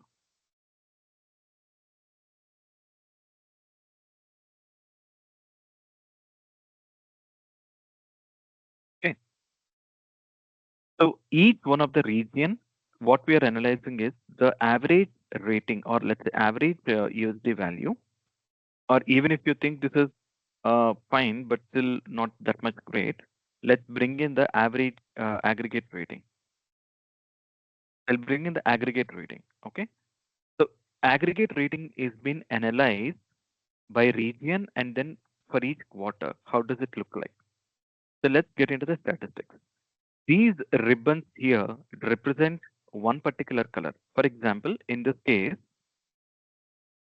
the legend is quarter one, which is blue. Okay. So this blue color is being added or shown for each one of the region. So what does this infer here? When I'm looking at Africa region alone, Africa region, which quarter is doing high? You look at this, quarter three results are very high. So quarter three, the ratings are given as 4.3. Okay.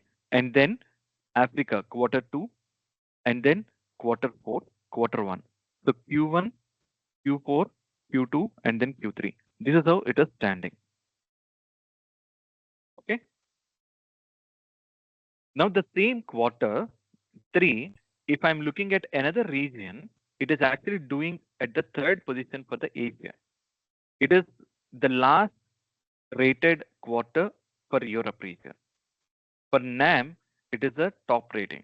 And again, for Oceania, it is in the second. SAM, it is also in the second.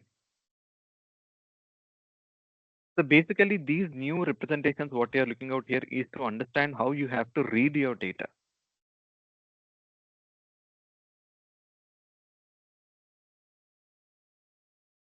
See, I have given quarter, which you might think this is not the right portion or right thing, but I have given it reason being to show the flavor of the ribbon chart.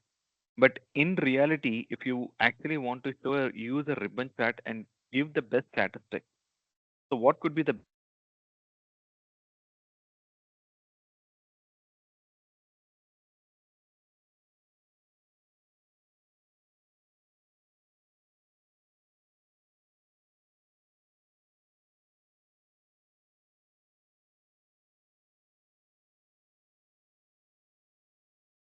region is the rating given.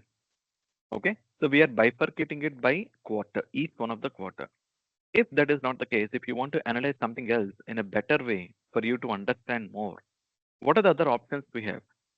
Let's say we have got aggregate rating, city, country code, cuisine, etc. Let's take country. Just see how clumsy it looks like. But still, it's a way to understand.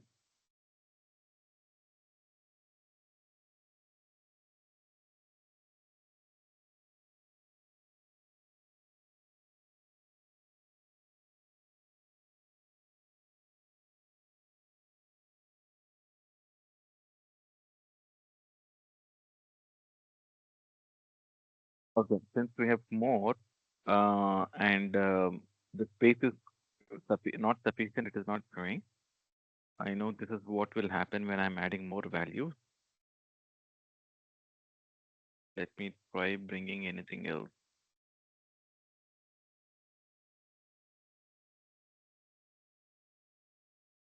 here. I know since we have 2 years, it doesn't make sense. Yeah, I know the quarter month is fine, or let's say even month on month is also okay to show you the representation. See, this is how when I'm adding more values, how it looks like.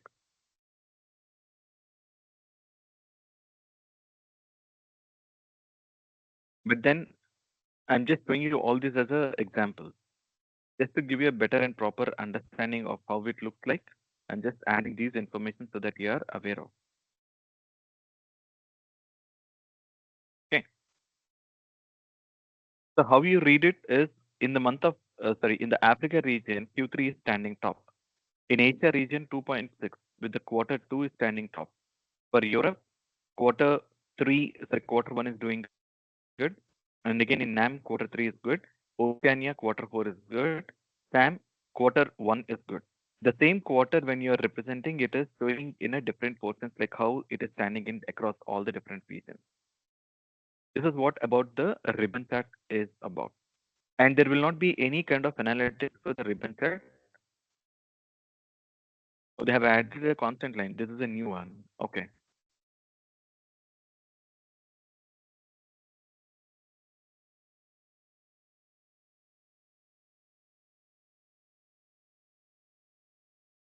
Um, you won't see any kind of analytics which have been offered for the ribbon chart. And this is something which they have come up with new. But it doesn't make sense to me. In fact, bringing the constant line here, it actually doesn't make any sense to me. But yeah, that's good.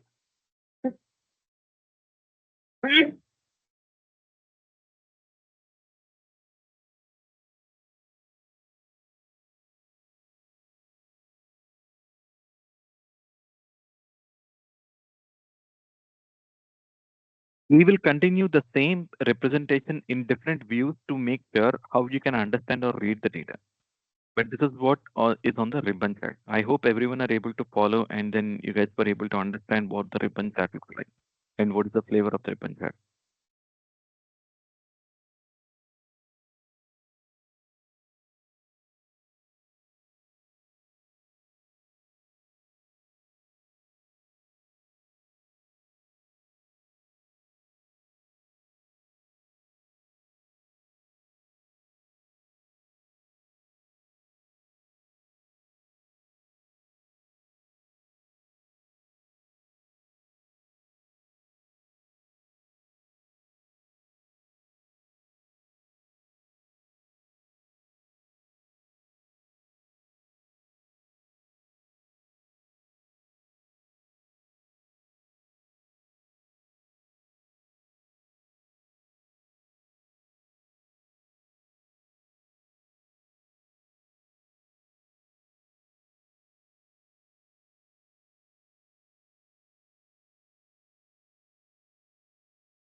Yeah.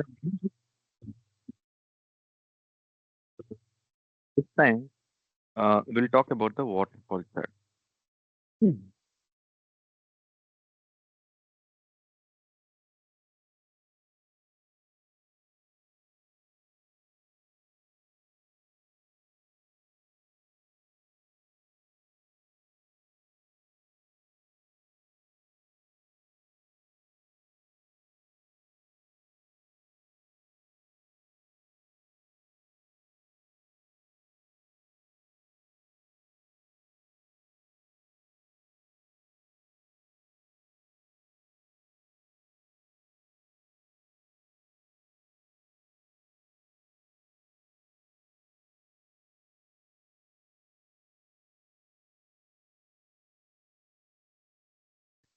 So the waterfall chart is one, I would say, easier chart, but then this is little bit. Um, it takes a bit of time for you to understand. Not that much, but then hmm, it will not take too much time. But it is up to you. How do you actually? How quickly you can actually grab it, understand what this is talking about. So I'm going to select this ribbon chart what we already have created and quickly convert this into a waterfall chart. In the waterfall chart, what you are going to see here is based upon what is the category breakdown and the y-axis. Okay, category I'll keep it as region. Breakdown I will mention this as a quarter breakdown. I'm mentioning this as a quarter breakdown.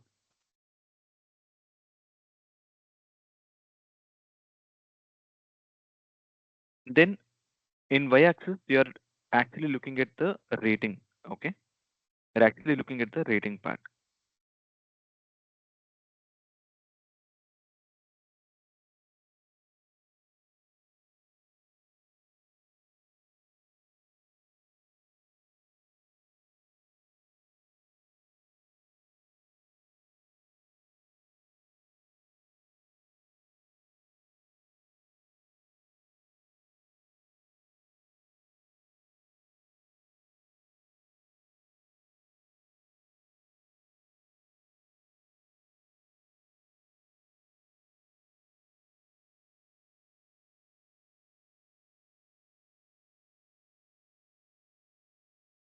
You don't worry, I'm just looking at hierarchy portion.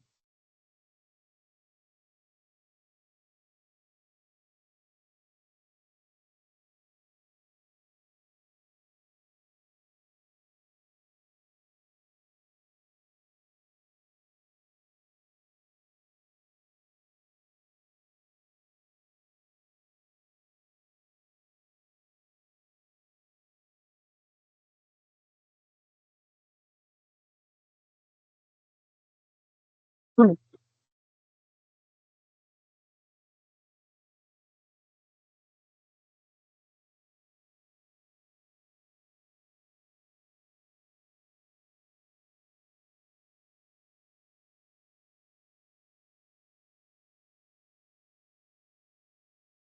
Can break this down by any other part as well.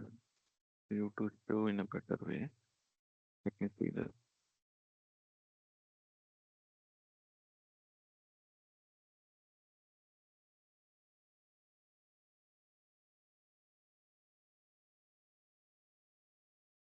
Okay. So this is how a simple waterfall chart will look like. So let me change the title and explain it. I mean, I'm just trying to understand like how easier I can make it understand for you. So I'm just looking at different permutations and combinations. Sorry for that. Okay. See how the waterfall chart will actually work. So what we have done in the category, we have mentioned Africa, I mean the regions as a category. And then we are asking to break down the category by quarter. And when we are breaking down by quarter, analyze what is the rating values for every region.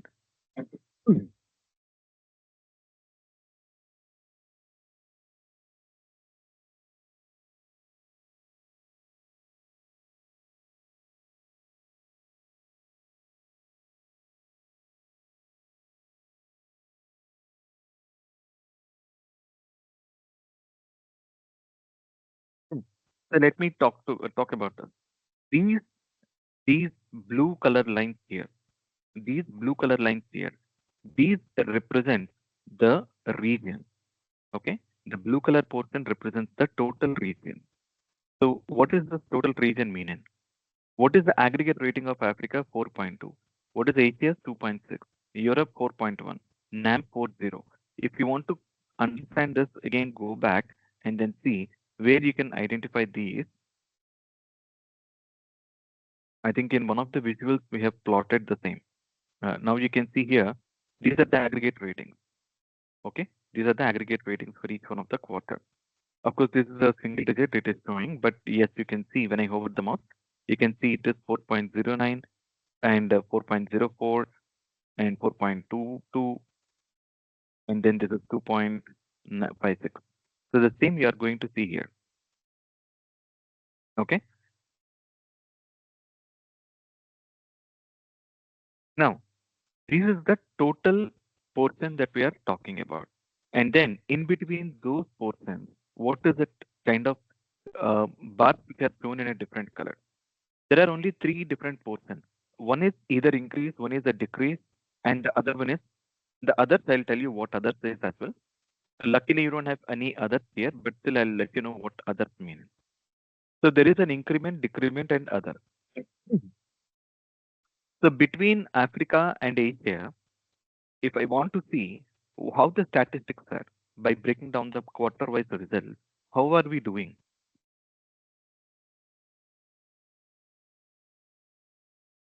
How are we doing? Okay.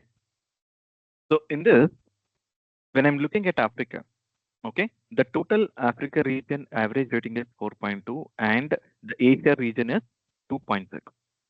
Now see this.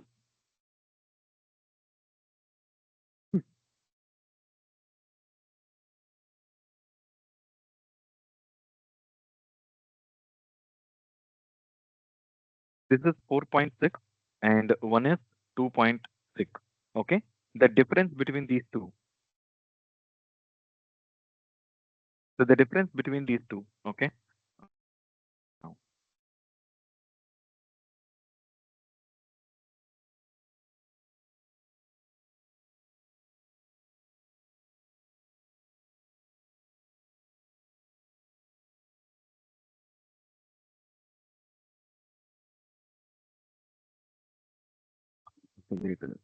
later on this.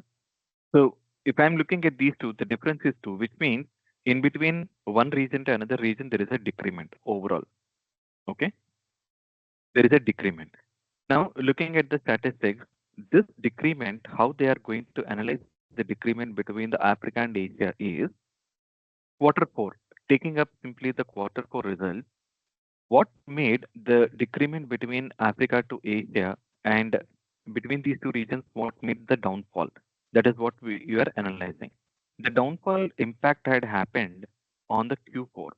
When I hover the mouse, you can see the Africa rating is 4.16, Asia is 2.58 only in the quarter 4. And then because of that, the rating has been decreased to 1.58. So that is what the decrement is being shown in a red color. Similarly, the quarter 1.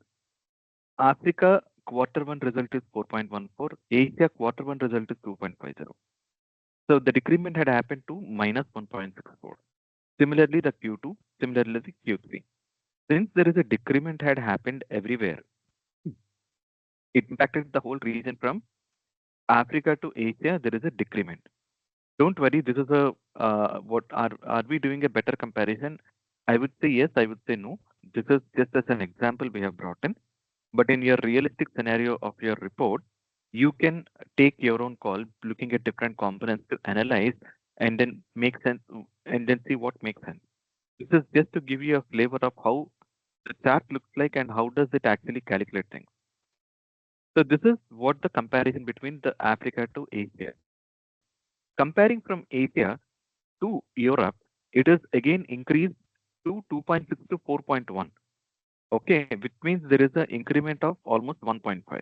Now, what made this increment happen across this region from Asia to Europe? You can see the quarter 1 results, there is an increment of 1.7, 1.5, 1.5, 1.5, which is a constant increment, and that impacted over the data to move or increase from Asia to Europe to 4.1. So that is where this decrement and increment has been shown. Now coming back from Europe to NAM, the comparison is how it looks like. There is a decrement, okay, there is an increase in quarter three and there is a decrement in the rest of the regions, and so which is very slightly in nature, and that is one of the region where it is showing dropping from Europe to NAM. Again, NAM to SAM, it is the same. In point decimals, the values are being shown up like increment and decrement. Again, from here to here, there is a decrement. So that is what it is showing is a decrement portion. So basically, the increase and decrease will be represented in the increment will be done in the green, decrement will be done in the red color. Okay. When it comes to other, when it comes to other, I'll tell you what others mean. For you and for me, for you, for every one of you, and then for me, since we go to school, I mean, we had gone to school and we have learned mathematics from our teachers who taught us. Okay. So you would have known about the negative numbers and the positive number. So if I take two positive numbers, let's say 3 and 4, which number is greater? So we know that 4 is greater than 3, correct? On the positive value. Let's say if there is a value 3 and then there is a minus 3, which value is greater? We always go with the positive value, which is 3. If there is a minus 3 and there is a minus 4, now which value is greater? I know, I'm sure definitely every one of us would have learned clearly minus 3 is greater, not minus 4 is greater. Correct? Minus 3 is greater. Now, since minus 3 is greater, since we have been taught by our teachers and then we have been seeing it on notebooks and everywhere, we know that there is a minus 3 to minus 4 is a decrement, not an increment. But for Power BI or for Power Excel, okay, let's say for example, if I'm looking at this, minus 3 is greater than lesser than minus 4. It is showing false. Okay. So if I change the same thing back,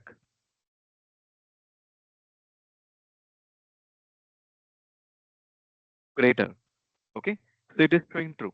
Now here in Excel it has been coded very well. But in Power BI, what will happen is it is not coded like that or not being understanding like that. So what it will do, it will not tell you that there is a decrement or increment happened. Rather, it stands as a neutral, it says other.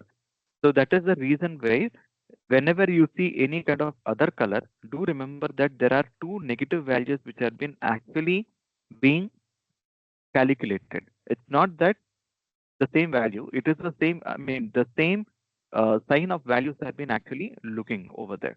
So that is the reason where others will come into the picture. Only then you need to understand that they are in the negative value.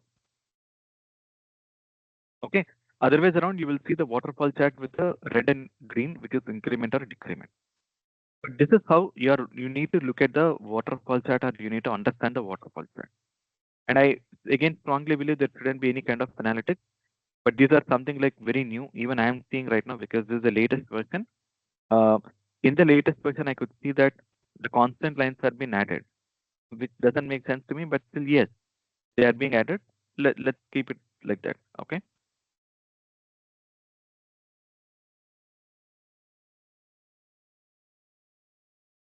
So this is on the waterfall chart. Give a quick try and then let me know.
So, so then make a duplicate of this chat and then rename this to funnel chat.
Selecting this particular chat over here, then converting this into a funnel chat. See, funnel chat is one of the deadliest and easiest visual in Power BI. Okay. So just see what I have done is I've just converted this very quickly into the funnel chat. Now on the funnel chat, what you will be looking at is this is a pretty easier chat. Like I said, you don't need to really worry about the way representing it is, but only one portion I'll tell you which is important to know on the funnel chat. Okay.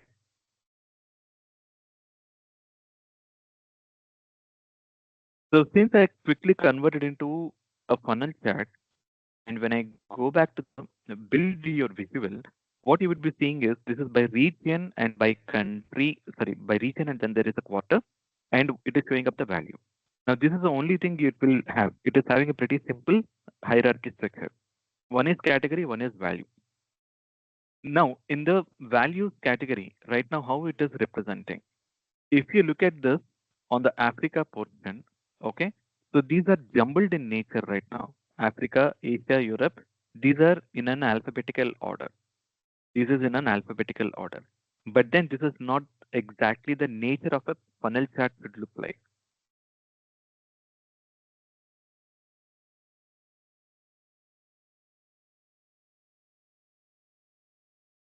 What is the exact way of looking at a funnel chart? Just take a look. What am I doing?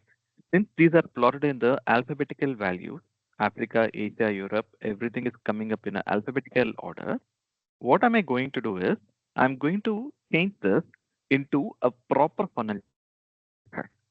So I don't want the values to be shown according to alphabetical, but this should show according to the values that we are plotting in an ascending or descending order. So how do I do that? If you look at the funnel chart on the top, there are hierarchy which is given because we have added two hierarchies.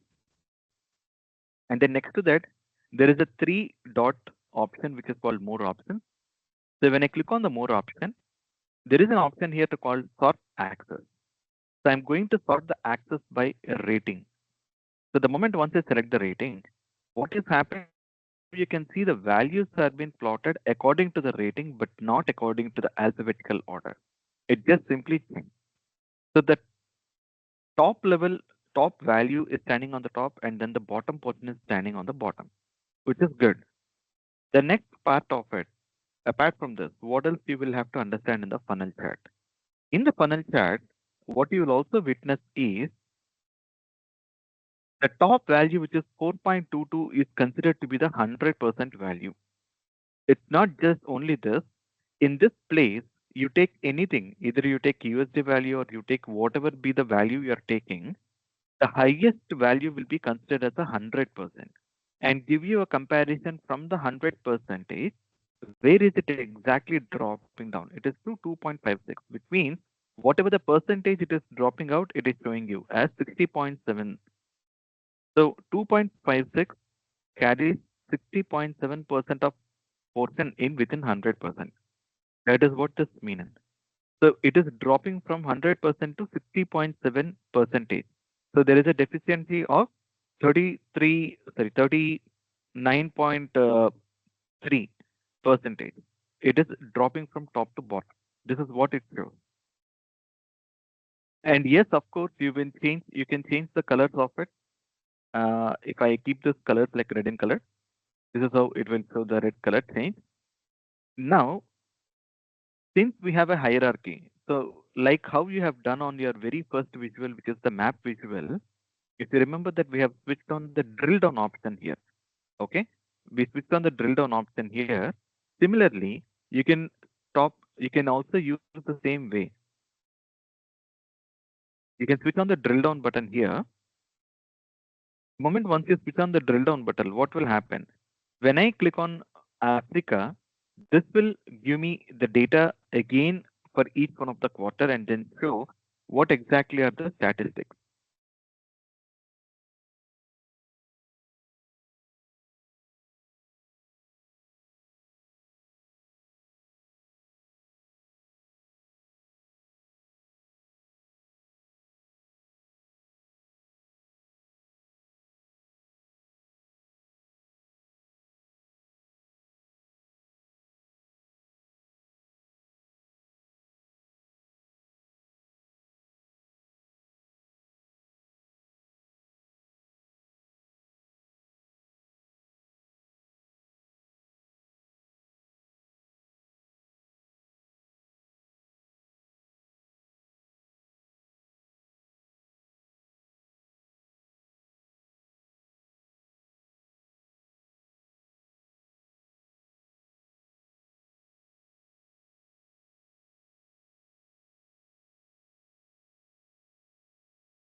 Hope you guys were able to understand what I'm saying. Okay. So for each one of the quarter, again, if I drill up, it will take me to the next portion. So again, when I click on Asia, it will again give me the drill down details from the top to bottom. As I told you, the statistics will be given accordingly and it will be remain the same, this methodology. Okay. It's just only giving you the top to bottom portion and then tell you how it looks like. Yeah. So there are no analytics offered here for the funnel chart.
You guys are playing around with this or starting it and then see how it looks like.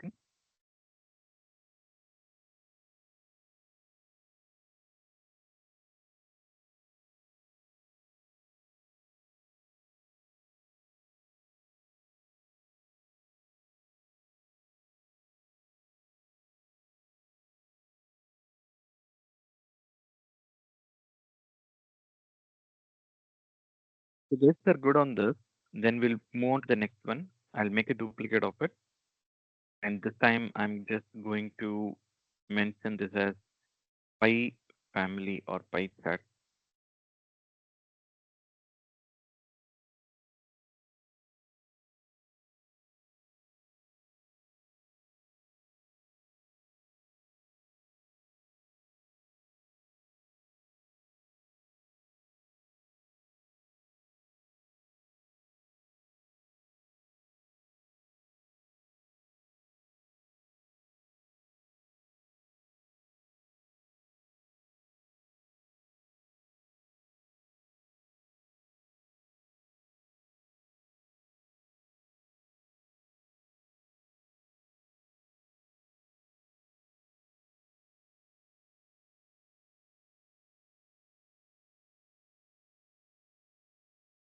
So there is, I mean, on the pie, you guys already have worked on the pie chart and then the donut chart. So you will not see any much difference in this. It will be the one and I mean, it will be good. But let's keep one particular portion here. I'll remove this analytics page as well for a minute. Or let me retain it. Let's look at the later part. So let me just reduce this portion.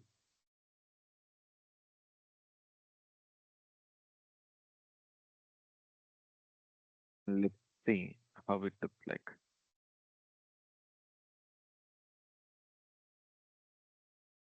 Okay. Now I'm quickly converting this funnel chart into a pie chart. Bubble chart or the scatter chart, I don't have any kind of examples. With this example, we can't plot anything, but I'll give you some notes. So that's why I'm quickly moving to the pie chart. So just clicked on the pie chart. Okay. I converted and clicked onto the pie chart. Now, what is so good about the pie chart in Power BI than compared to the pie chart which is there in an Excel file? Okay. In the pie chart, what you will notice here in this particular portion,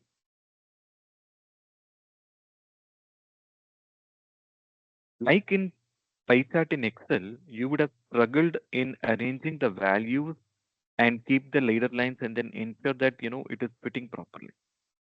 This is what you would have struggled more. But in Power BI, it is not like that. You don't need to really struggle anything. It will give you as much as accurate as it can and then give you the best fit portion. Example is this particular case, what you are looking right now. Okay. So if you look at the statistics, it is the same thing, which is by region and then quarter, it is giving you the rating part. Okay. So similarly, like how we have done, I'm switching the drill down. So you can see the rating portions are being given. At the same time, they are also given a bifurcation within the percentage. It is giving you upon the percentage as well, how it actually looks like and what is the portion. If I choose any one of the region, it in again it is going to cover the each one of the quarter. It will show the result. Again, if I go up, it will show by region. If I choose any one of the region, it will show give me the statistics for the quarter.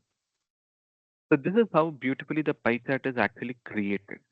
Now, only thing what I can see is the bigger line items, maybe the detailed labels. Probably what we can do is we can just control them, display unit, value decimals. Let's keep the value decimals as 2 so that this looks much better.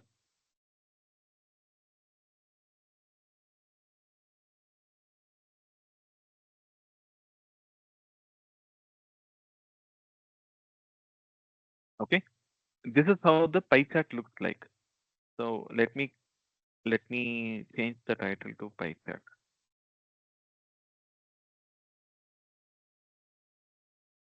Okay, if we are good with this,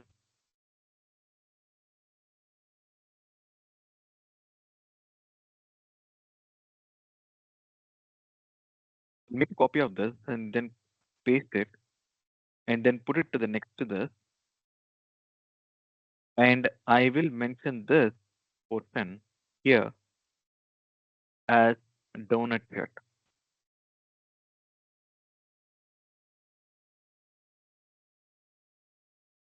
Okay, and quickly convert the same thing into the donut chart which is next to the pie chart. So that's the only difference between the pie and the donut chart, how the representation looks like. The rest remains the same. Donut chart gives the feel of the donut portion. Pie chart looks like the filled in with all the slices and it gives in a simple circle. Is there any way that you can actually bring some kind of an effect option? Yes, you can do it like how you do it in an Excel if you want. Just by click on the general portion, effect, something you can add a shadow. Okay. And you can play around with this kind of portion where you can see the visual effects and everything.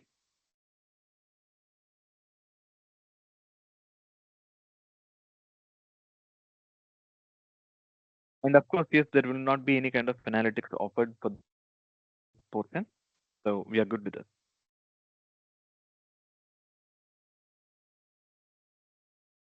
And once you're done with that, make a copy of this and then keep one more portion here sliced down and then keep it here down like this.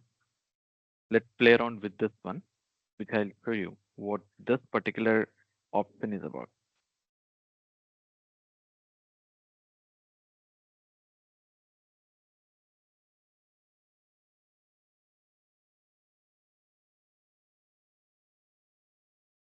So we have created a pie chart, we have created a donut chart, and then make a copy of it and then do one more. And here what we are going to do is to play around with one more pie family. That is what we call it as a gauge chart.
First thing what I'll do is I'll convert this into the gauge chart.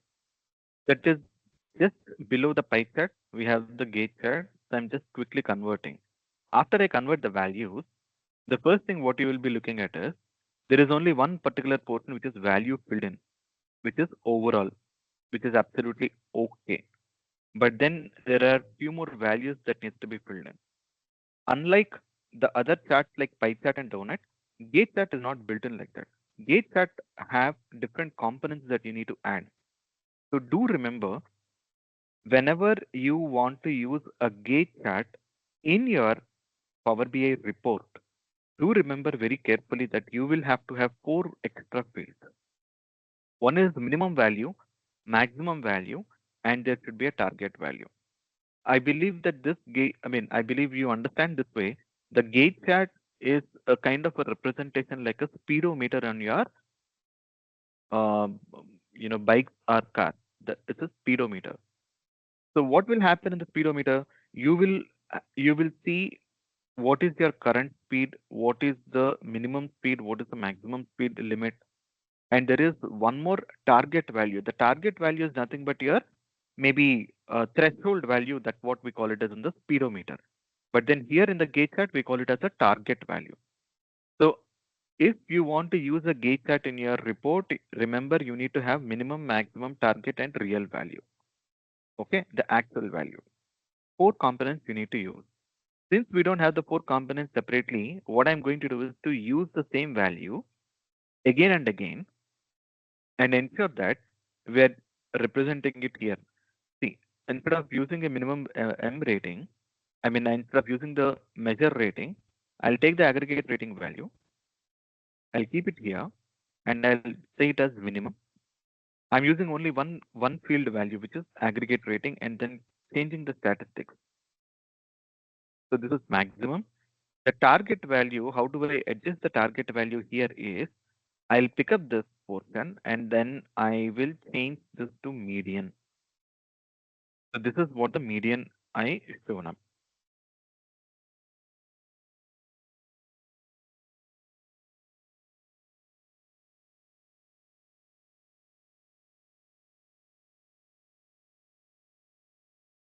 This might vary between portion to portion, but then let me use a slicer to show so that it is showing better.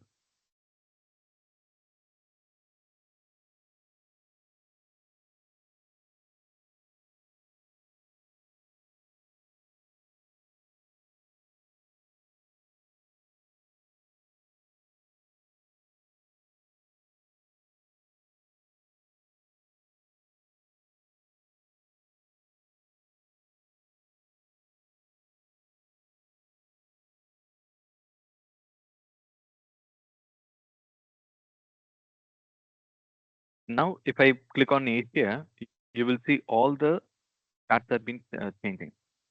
You see the minimum, medium values, everything will change automatically.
So this is how it looks like. So you can use this in your reporting site and then see what are the different values that we are running on.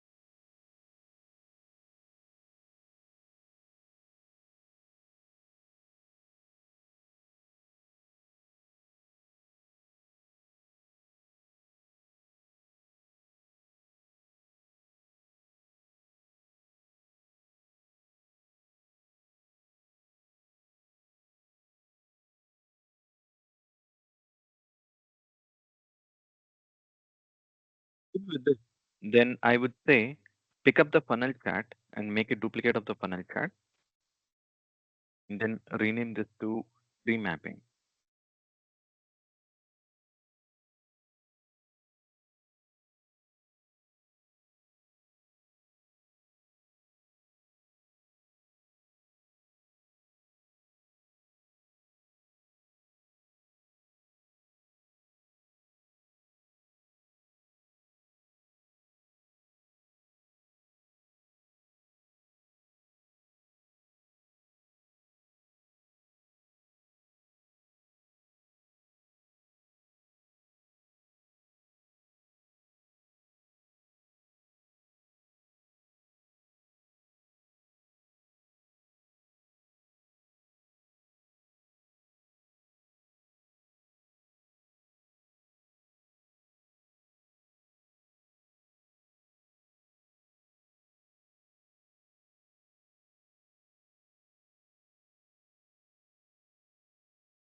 So I convert this into the tree map, rename this the tree map. I'm going to select this visual over here and quickly convert this into the tree map, which is just on the fourth row, first one. The moment once I select the tree map visual, you can see there are blocks which are arranged over here. And yes, the categories are like region and the quarter, and values are remain the same. Let's not get into the details portion because this will hamper your visual portion. But otherwise, around just to show you, I'll see how it actually looks like.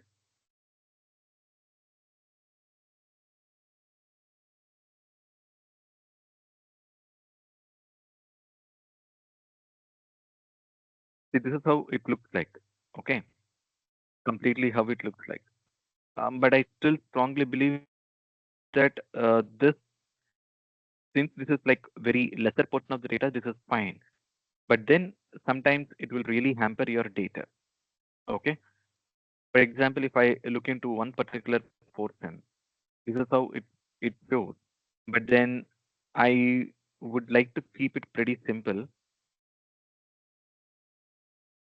First thing, let me tell you how the tree map works. Like tree map actually works in such a way that the first portion we have plotted is the region. So we are measuring the ratings for each one of the regions. So since Africa is standing on the top, which is 4.22, so it has occupied a major portion, and then Europe, and then Oceania, and then NAM, and then SAM, Asia. So since Asia is the least, it is occupying a very lesser information or lesser space in the tree map portion, but compared to the other continents. Okay. So the same structure has been maintained. If I go back and look at the funnel chart, you will see the same structure, which is Africa, Europe, Oceania, NAM, SAM, Asia. You will see the same thing over here. So these are like quick references for you to understand, like if your visual, whatever you are plotting makes sense. Okay. Now, if I switch on to, since I have switched on the drill down, and when I click on the Asia, it gives me each one of the quarter what is the rating which has been given.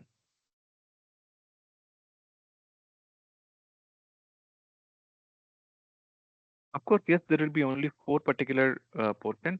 But if that is not the quarter, and if you want to show something else, if you want to add more hierarchy by showing the different values, like let's say country, for instance, I've added the country here. So when I click on the Asia, you will see multiple countries coming up and each one of the ratings for them. Similarly, if I go back to SAM, there is only one particular country, which is Brazil. So this is occupying the entire portion. And on the Europe, yes, there is again only one, which is United Kingdom. Oceania, there are two. So the major portion is occupied by New Zealand and then lesser by Australia. Similarly, on the Africa, there is only one. So this is occupying the entire portion.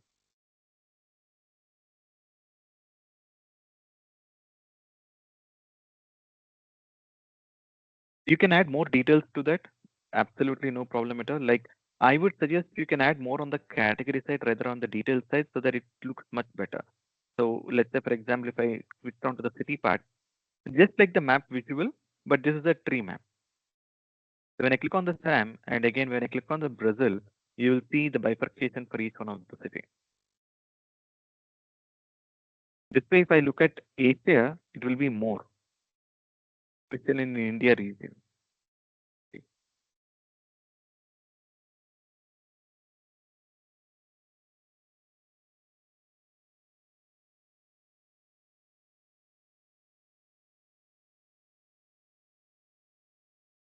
And yes, of course, there will not be any kind of analytics for this.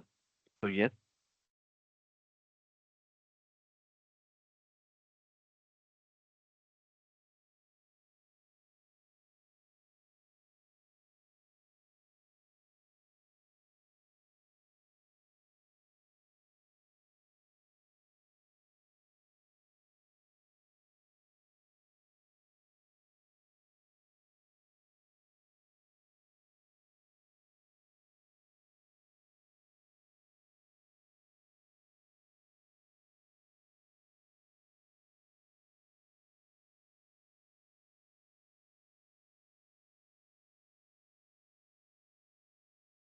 Let me change the name of this.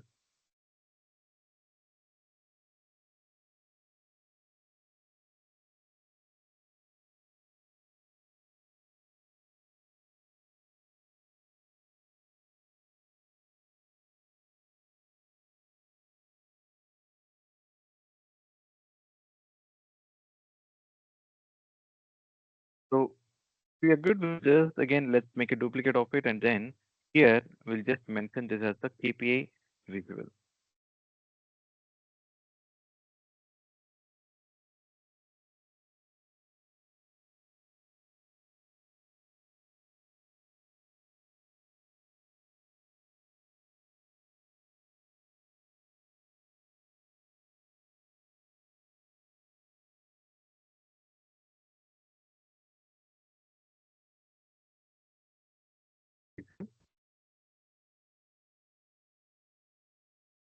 The KPI visual again is one of the easiest visuals that you will ever see in the Power BI.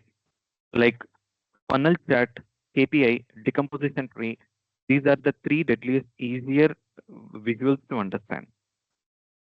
The rest of the visuals are like just like a median because although you know, like let's say bar chart or the other chart, you know pretty well.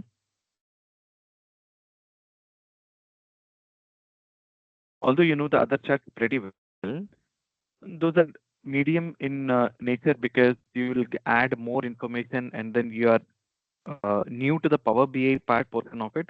So an analytics side and usage of the other charts are little medium. But there are few complex charts where you will definitely break your head to understand like how the representation is happening. But we'll talk about that as well. Don't worry. Okay. So KP is one chart visual which is easier. So let me talk about this KPI visual first. It has to give a value. So this is the rating value which I'm giving up. And the trend axis is given as a region and there should be a target value. So I'll give the target value here as median. And now, how does this particular map will actually, how does this visual actually work? See, this is pretty easy to understand. There is nothing complex. As I said, like one, it should KPI, you know the meaning of the KPI, right? The key performance indicator. So wherein you have to measure a KPI or a person, certain data by using your KPI indicator. For instance, if you are running a team, if you want to see each one of the team member, right, what is their KPI and how much they have achieved in every way, right? The whole entire portion or the team KPI will be again mapped up to the higher portion. Okay, so that is what we are actually seeing here. Trend axis is given as a region. So there are 5 different continents we have. Sorry, 6 different continents we have. Asia, Africa, Oceania, NAM, SAM, Europe. So since you have got regions here 6, this is the point that you need to look at. This is the very first point. Point 1, point 2, point 3, point 4, point 5, and then point 6. Suppose if I'm removing the region out and then if I'm bringing the quarter, so there will be 4 quarter points. Q1, Q2, Q3, Q4. If I remove this quarter and then let's say bring in country, you will see more countries here. 1, 2, 3, 4, 5, 6, 7, 8, 9, 10, 11, 12, 13, 14. So this is how the background area is being shaded and it tells you what is the current value and if you are adding a target value, it will tell you the target value. So it just needs to have 3 value, real value, target value, and what is your current axis that you are looking at. Of course, yes, it will not have any kind of analytics. So the portion will be absolutely 0 for this. And this is how the KPI visual looks like.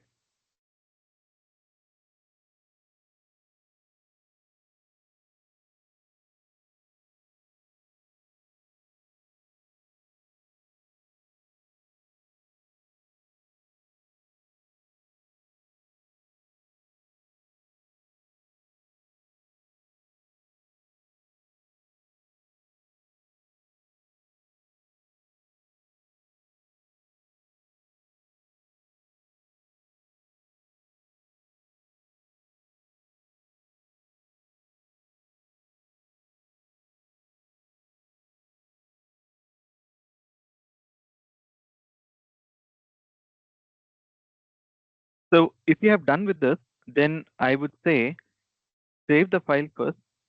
Okay, save the file, and once you save the file, I will keep this window open since we have got another 6 more minutes.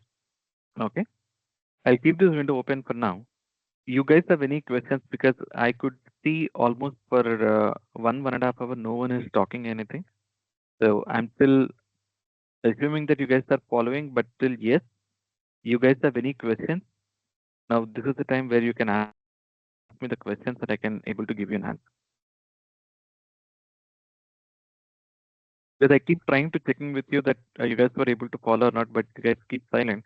I feel either it could be a background noise or either it could be internet band with issue or something else. But yeah, you guys have any questions so far on the topics that we have covered? Maybe you guys can able to question me. Happy to help you on this.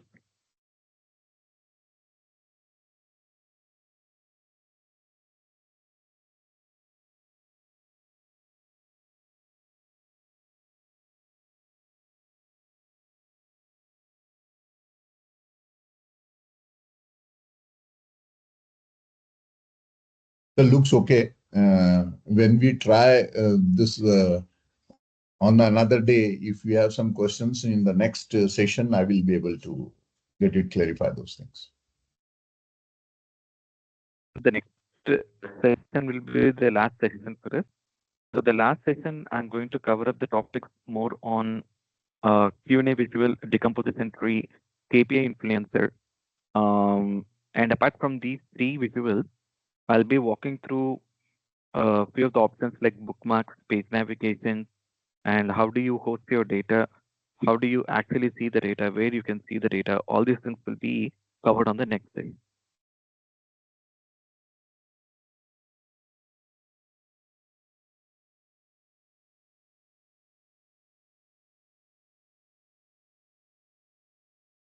Should I go around the table? Nitya, you have any question? No, I think it was good today. We learned all different types of data visualizations. I think it is good. I would have some questions for the last session, maybe where I mentioned before also, right? I want to pull in data from some different applications so that we can do one-on-one maybe. Okay. Sure, no problem. Thank you. Are you good?